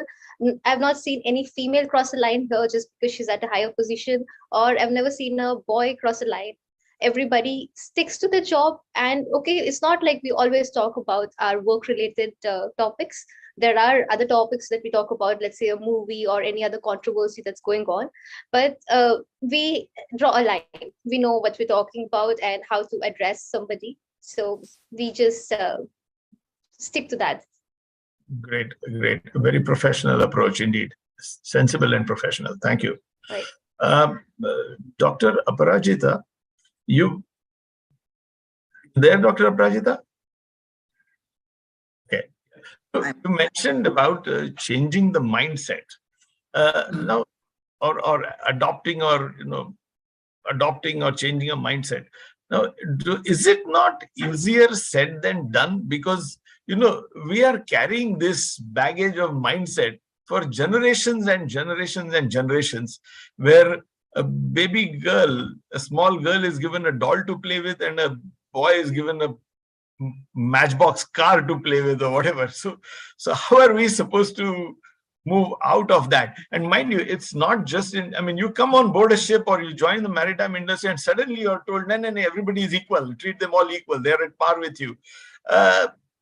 Is it not we need to rewind the system and go back into our own homes and society to see these? Definitely, you're very right, Captain Halbe. But right now, see, that's a very overwhelming task, trying to change the whole society. I agree with you. It starts at home. And before I go further, I need to tell Captain Karthik, I think you got me wrong. What I said was initially, our systems were such that men and women are equal. It's only of late, last 1,000 years, that the change has come about because of various historical issues which we had to face. So, men and women, there was a disparity in their responsibilities and how people looked at them. So that was what I said. And that is the reason why we are facing such deep mindsets and difficult to change those mindsets. So it's a very overwhelming task. We have to take one step at a time. And let us focus on, if we are looking at workplace, so let us focus on workplace. That makes things a little manageable. And my experience with the seafarers whom I dealt with in Chennai, they are very agreeable to, yes, we are. One is, to understand the mindset, whether women can handle and how do they handle. So once you're able to transcend that, next thing they will ask you, okay, we accept that. What is it that we have to do? We don't understand. Like I said, how do you create? If I tell them how do you create, you create a trustful atmosphere. How do I create a trustful atmosphere? They are absolutely, actually, they don't know these skills.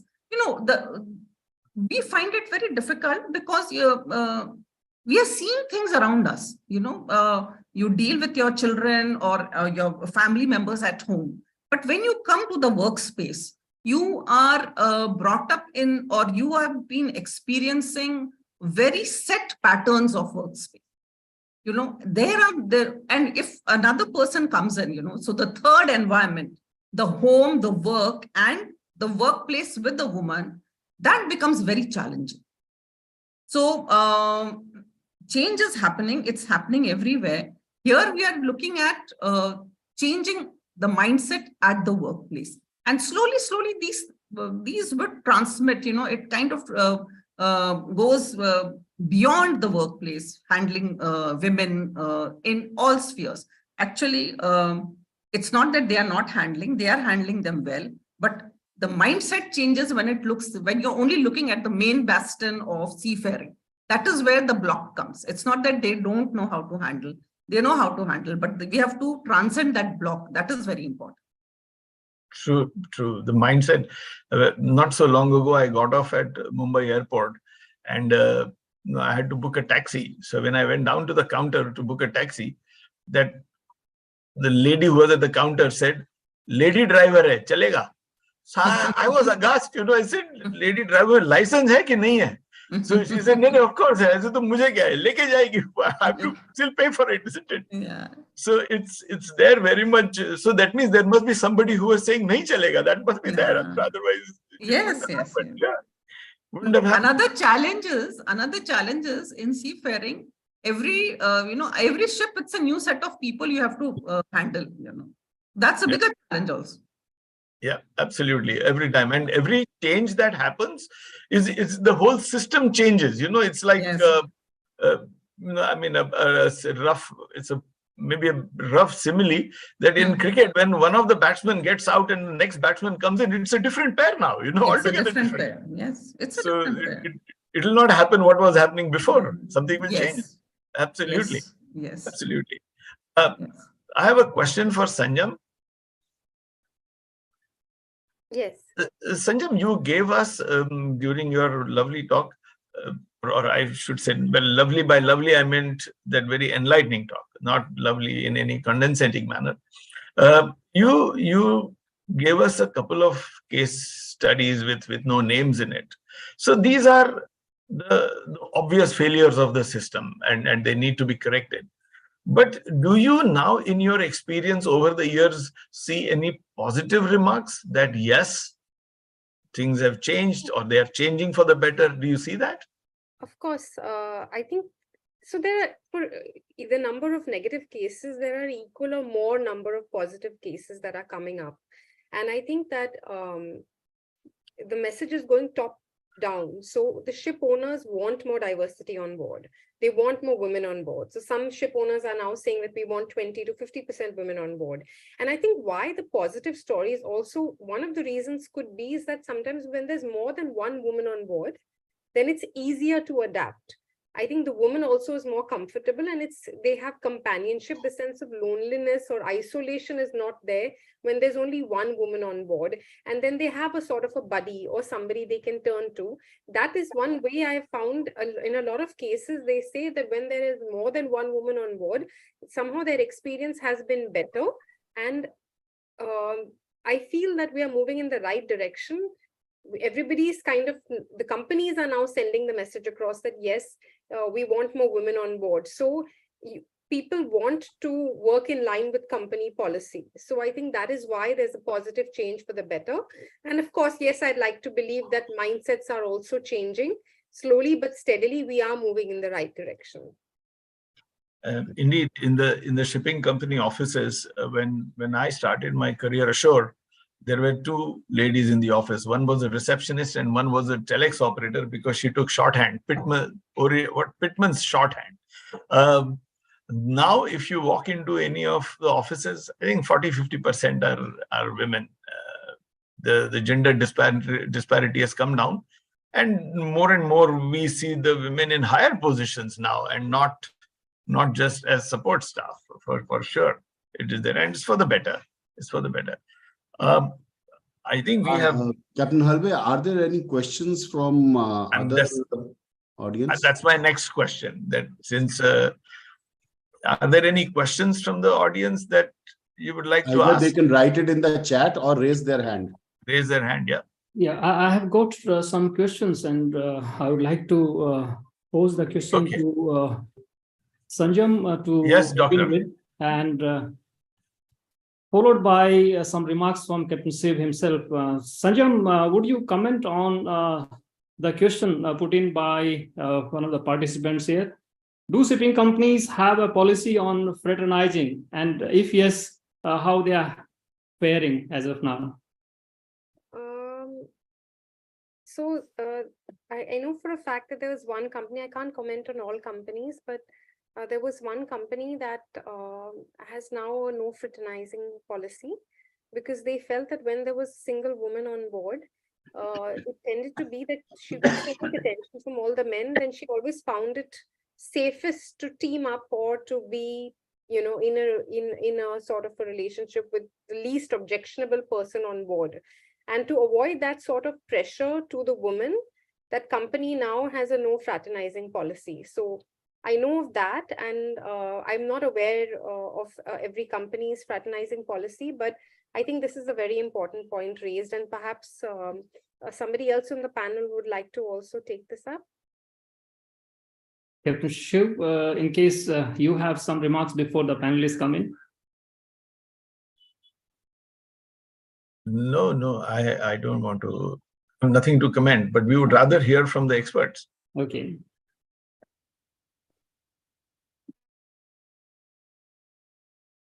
Any other panelists would like to comment on what we discussed about live news? So I would just I like know to for a fact pitch that in. I'm talking about my company's QHSE manual. It talks about no bullying, no harassment. Very clearly, the complaint structure, the processes, everything is given there. But it is not mentioned gender-wise. I mean, that would be also unfair, I think, because it applies to everybody. I mean, the same processes apply everywhere. So I was just, I mean, forgive me, but being a bit of a diehard optimist, like somebody did mention that in most of the spheres, I think Captain Shiv yourself, that in most of these places were before male dominated by history, historically. That is, I mean, in the past. So that's the saying that in the beginning also the earlier also the male and the female genders were equal. It is just that the male genders were slightly more equal.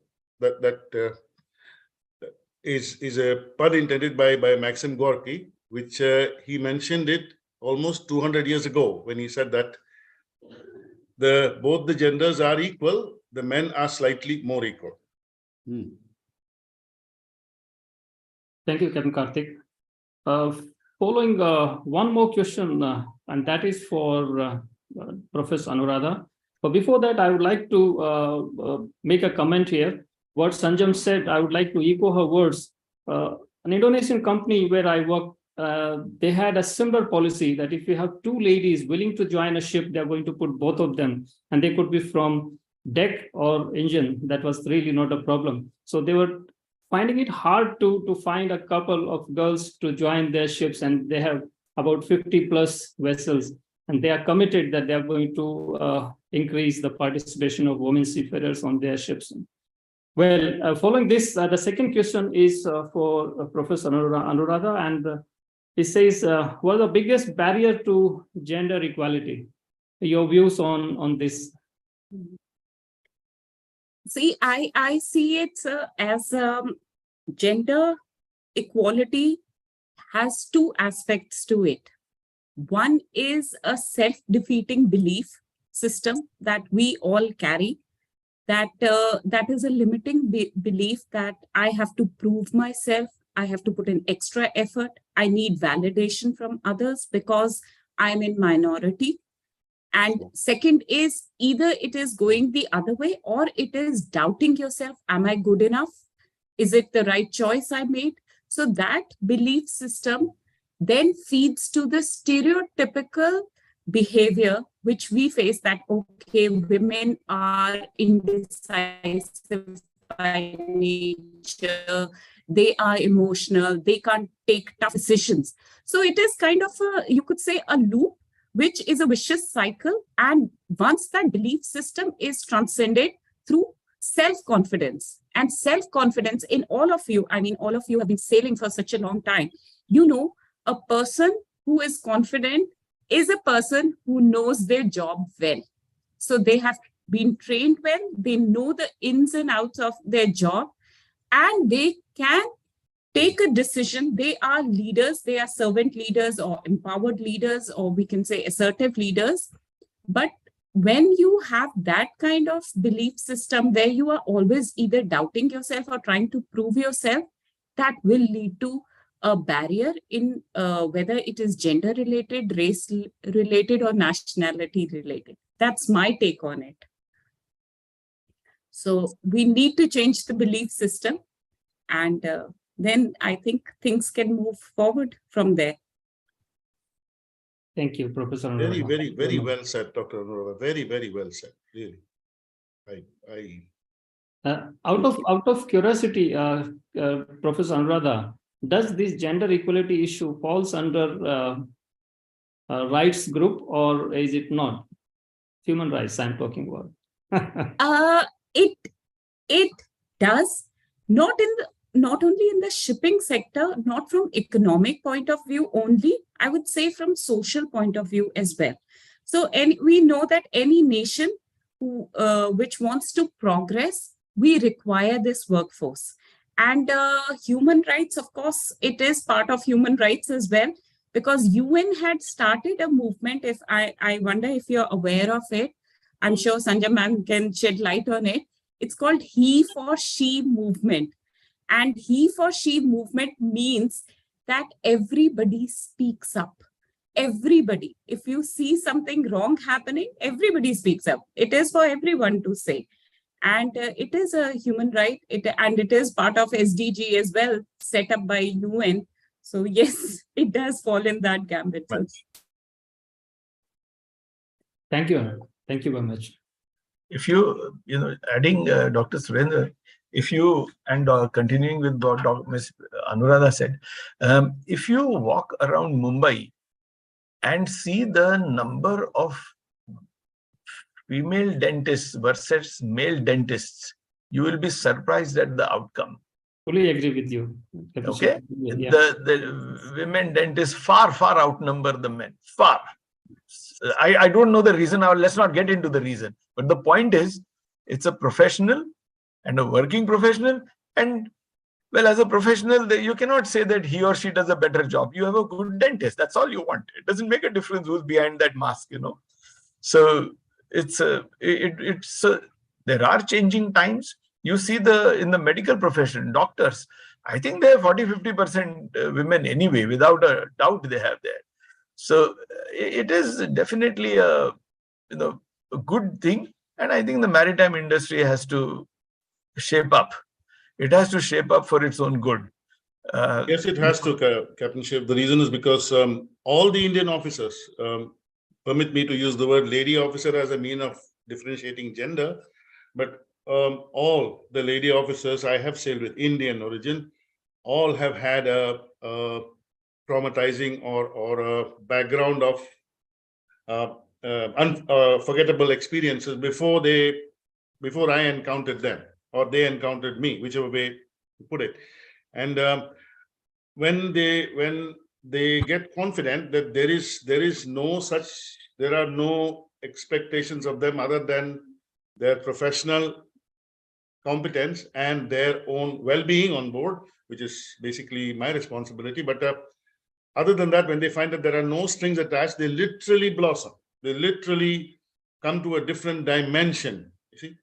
And I have seen it in front of my own eyes. I'm listed as mentor for two, one engineer and one Dr. Deepthi would know, and the other is a senior deck officer, with both of them as their mentor in Vista meetings, which is I think it's a rare privilege. It just goes about, like I said, when you're coming with the kind of handicap background that I come from, I have no sisters, and I thought I was cursed when I was young, that I prayed so hard that I should get a sister, and God didn't give me. So I thought I was a sinner. I mean, I started with that background, and then come up to a boys' school. I have no contact with girls at all, and then suddenly you find them in the professional field, and others have met my colleagues' sisters and everything, but it's different. You just meet them for a short time. But here is a lady officer working with you, and she's Swedish, so her way of living, her belief cycle, her background is completely different. I can't relate to anything there, but it was a very good experience in the end, that she felt it worthy to come up to meet me and say thank you. It was a good experience instead of just walking off. She could have. My first encounter with a female seafarer, if I may say, was in the 80s when I was a chief officer and ship went to South Africa, and we had a lady surveyor come on board. When she first came on board, what are you here for? not knowing that she was actually a master mariner and a surveyor who had come on board. And I almost fell off my chair. Ye kidhar se aaya type. But times have changed. Indeed, they have changed. And absolutely, no question, professional. I think we have. I think we have the fag end of our. Fag end of it, and I must thank all the panelists for their candid and valuable views. They have. I must say, it has been a very fair assessment that the men have a long way to go, no question about it. Probably they've had a long innings undeservedly, maybe, in some cases. But yes, professionalism is welcome, irrespective of whether the hair is long or short. It doesn't matter. So thank you very much, and we'll see you again. And over to. As a closing captainship, my wife, my God bless her, she has a placard here in the house which says that if a man is doing chores in the house, he is only doing his share of the chores. He is not helping his wife. Very clear. So you're doing your job. You're not helping somebody. You're doing your share. We will have another seminar on this subject. But let me there is a book which I came across not so long ago, and it's the name of the book is Daughters of the Sun. Read it. It is quite an eye opener on. It's a book on Mughal history, but it's an eye opener, and lot of, in our language, fundas will become clear as to why we do things the way we do them, and what were they doing 500 years ago, and we will be aghast to find that we do them so wrong now and not then. So I'll leave it at that. I gave a small reference about Mumtaz Mahal, Noorjahan, etc. And when they were trading those ships, nobody interfered with them. Okay, they traded them themselves. So they were the chartering manager for those ships and made the stow plans. And they became so wealthy by trading that it is estimated that at one point, Noorjahan was supposed to be the richest woman in the world, not just in India. So, of course, this is all, when you, in a retrospective effect anyway. Okay, thank you very much. And over to you, Captain Nigam. Thank you. Thank you very much, sir. And just to give a background on how we chose this topic, since Shri Amitabh Kumarji is already here. Sir, Captain Nigam, just to interrupt, I can introduce you. I don't think so. That is required. I have a paper here. Thank you so much. Thank you so much for. It's okay. We'll make up, Captain Nigam. Next time I come to Bombay, I'll make you to sign my book at least. Give me your autograph. That should be enough. No, I'm not in Mumbai. I'm in Chandigarh. Oh, okay. I'm coming there. I'm in Delhi. Okay, go ahead. Your choice, Captain Nigam. Yeah. I think it's not required.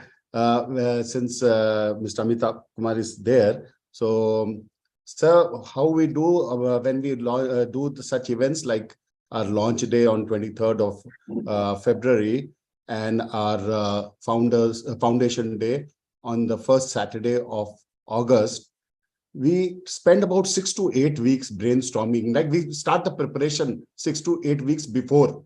This preparation we started sometime in the end of December. And the Eureka moment for this particular event came when your DGS order 1 of 2023 came in. We had been talking about in so many different platforms about gender sensitization, women empowerment. There were so many different platforms which were talking in 2022 about this. But then this DGS order 1 of 2023, which I have here, landed up on my table with a curriculum of 6 hours and 12 hours, which was mentioned by one of the panelists. Here, it's not just the topic which are given over here intrigued us, but it was why, what was the need.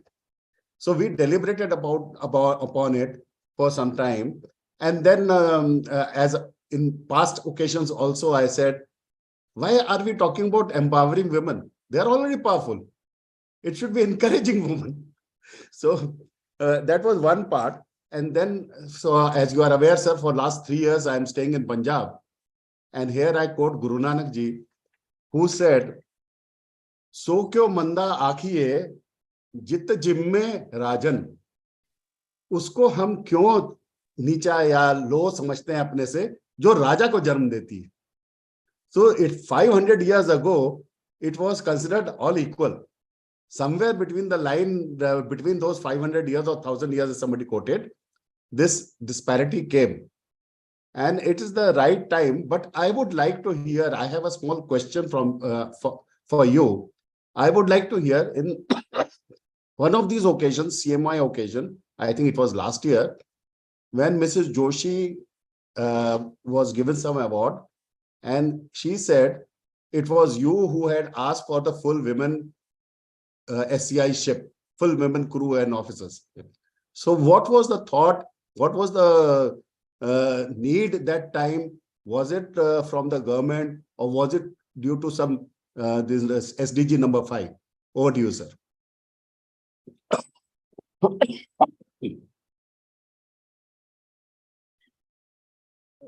No, there was no pressure from government but this is an issue which we have been discussing for last 4 or 5 years now. When we initially started to discuss, a lot of misapprehensions were being discussed in the meetings about the capability of women in handling the tough job of seafaring on their own. I remember, some lady engineers were saying that their counterparts, male counterparts, were not sure whether they would do their job independently, or these women would require assistance of men to complete the engineering job. I thought the best way to demonstrate to the world that the women can handle jobs independently was to allow them to handle the job independently. And it was just to demonstrate to the world that they are capable of, more than capable of handling the jobs independently. Was to, and SCI was, has always been one of the, one of the pets of the government if they want to try something new. So Mrs. Joshi was more than willing to take up this challenge.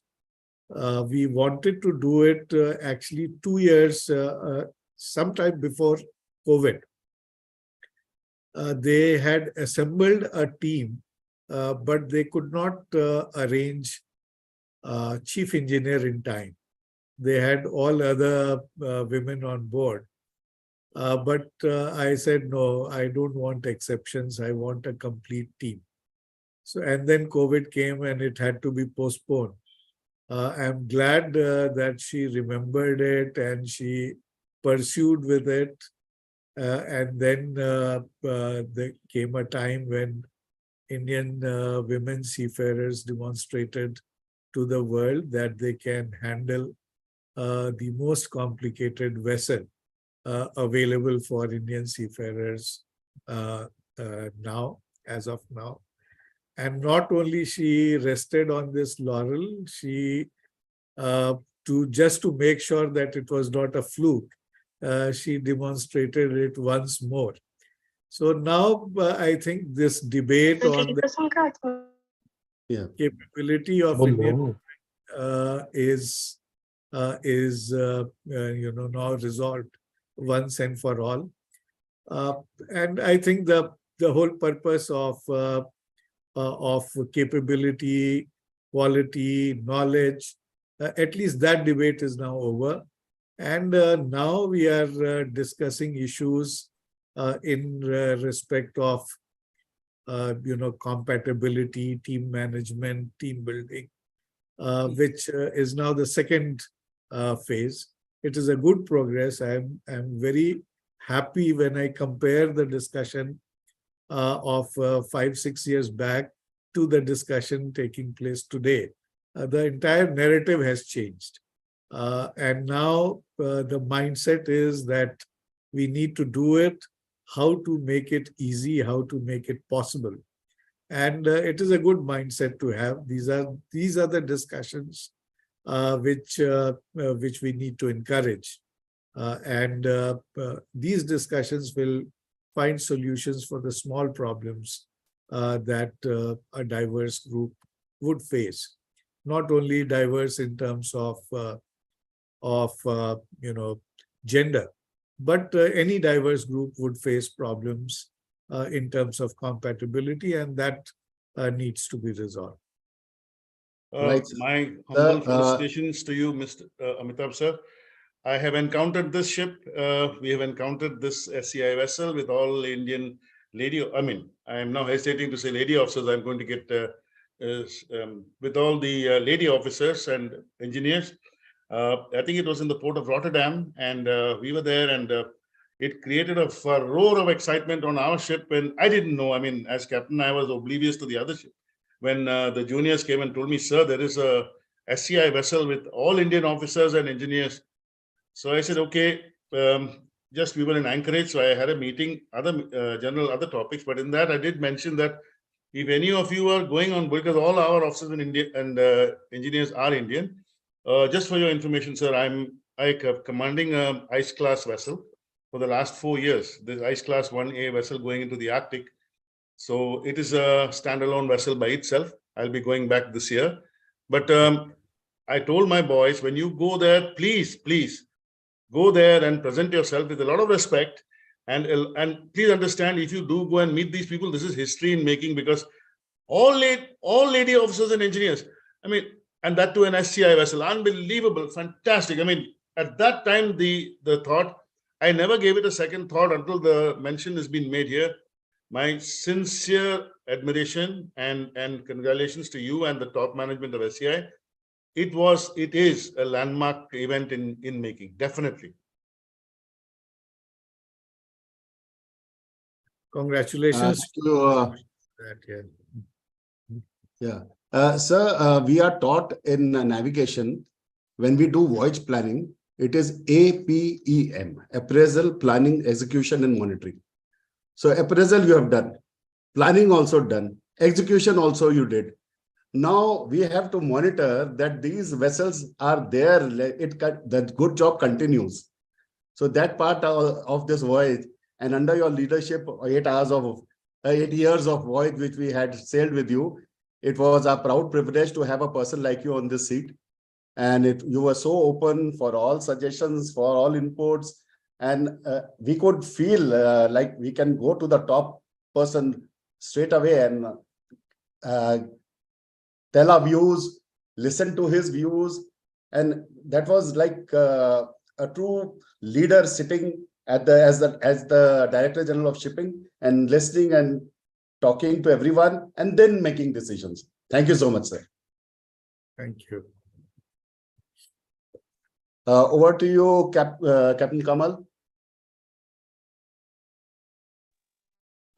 Do we have time for 2 minutes for me? Putting a message for a question. Kamal, you can close the curtains down now with vote of thanks.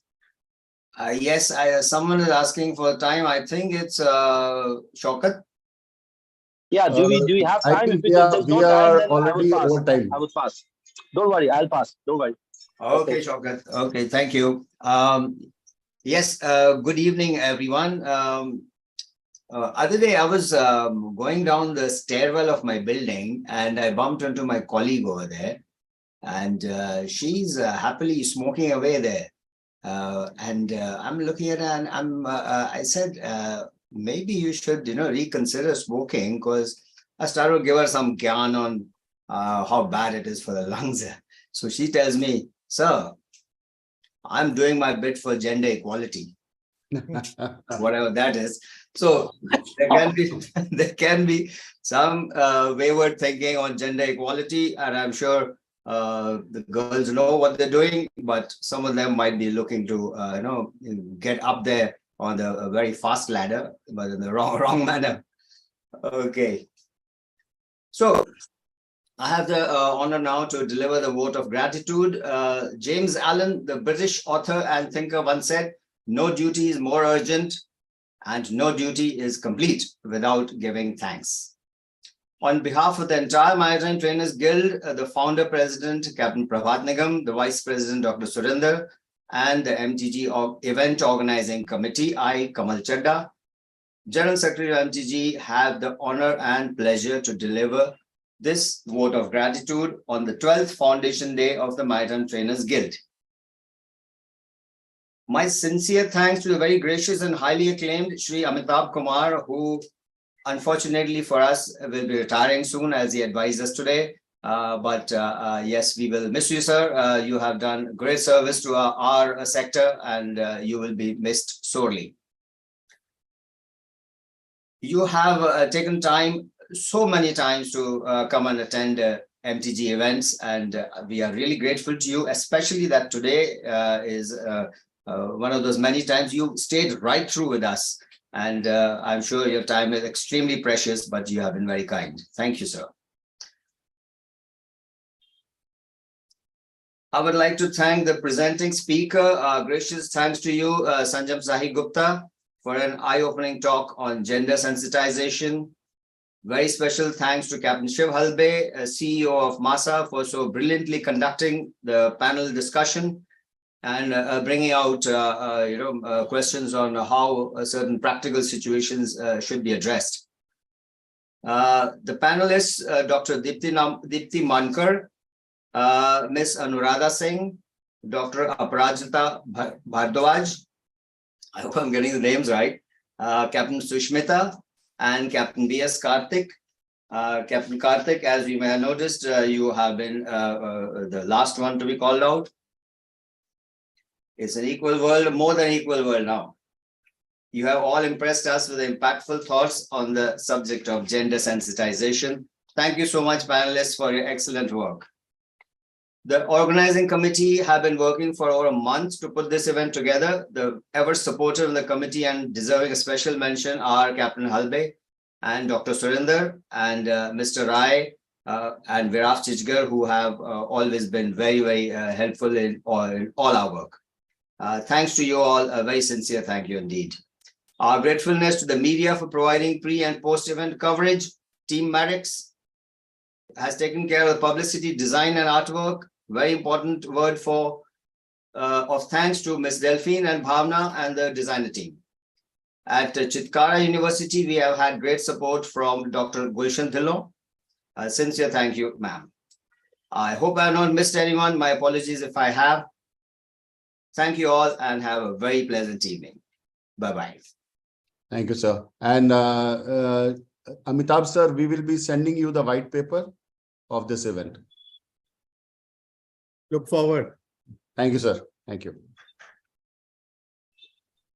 Thank We you, can everyone. leave the meeting now. Gulshan, do you want us to stay for a picture? Take a picture and then we can leave the meeting. Everybody switch on their cameras, please. You can take 4. Okay, 1 taken. Page 2 taken.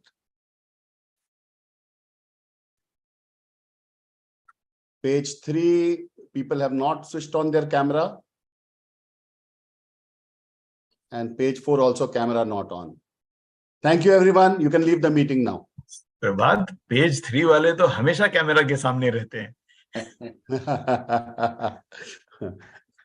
Right, sir. Thank you. Have a nice evening, sir. Thank you, sir. Thank you. Bye-bye. Bye-bye. Thank you, everyone. Bye-bye.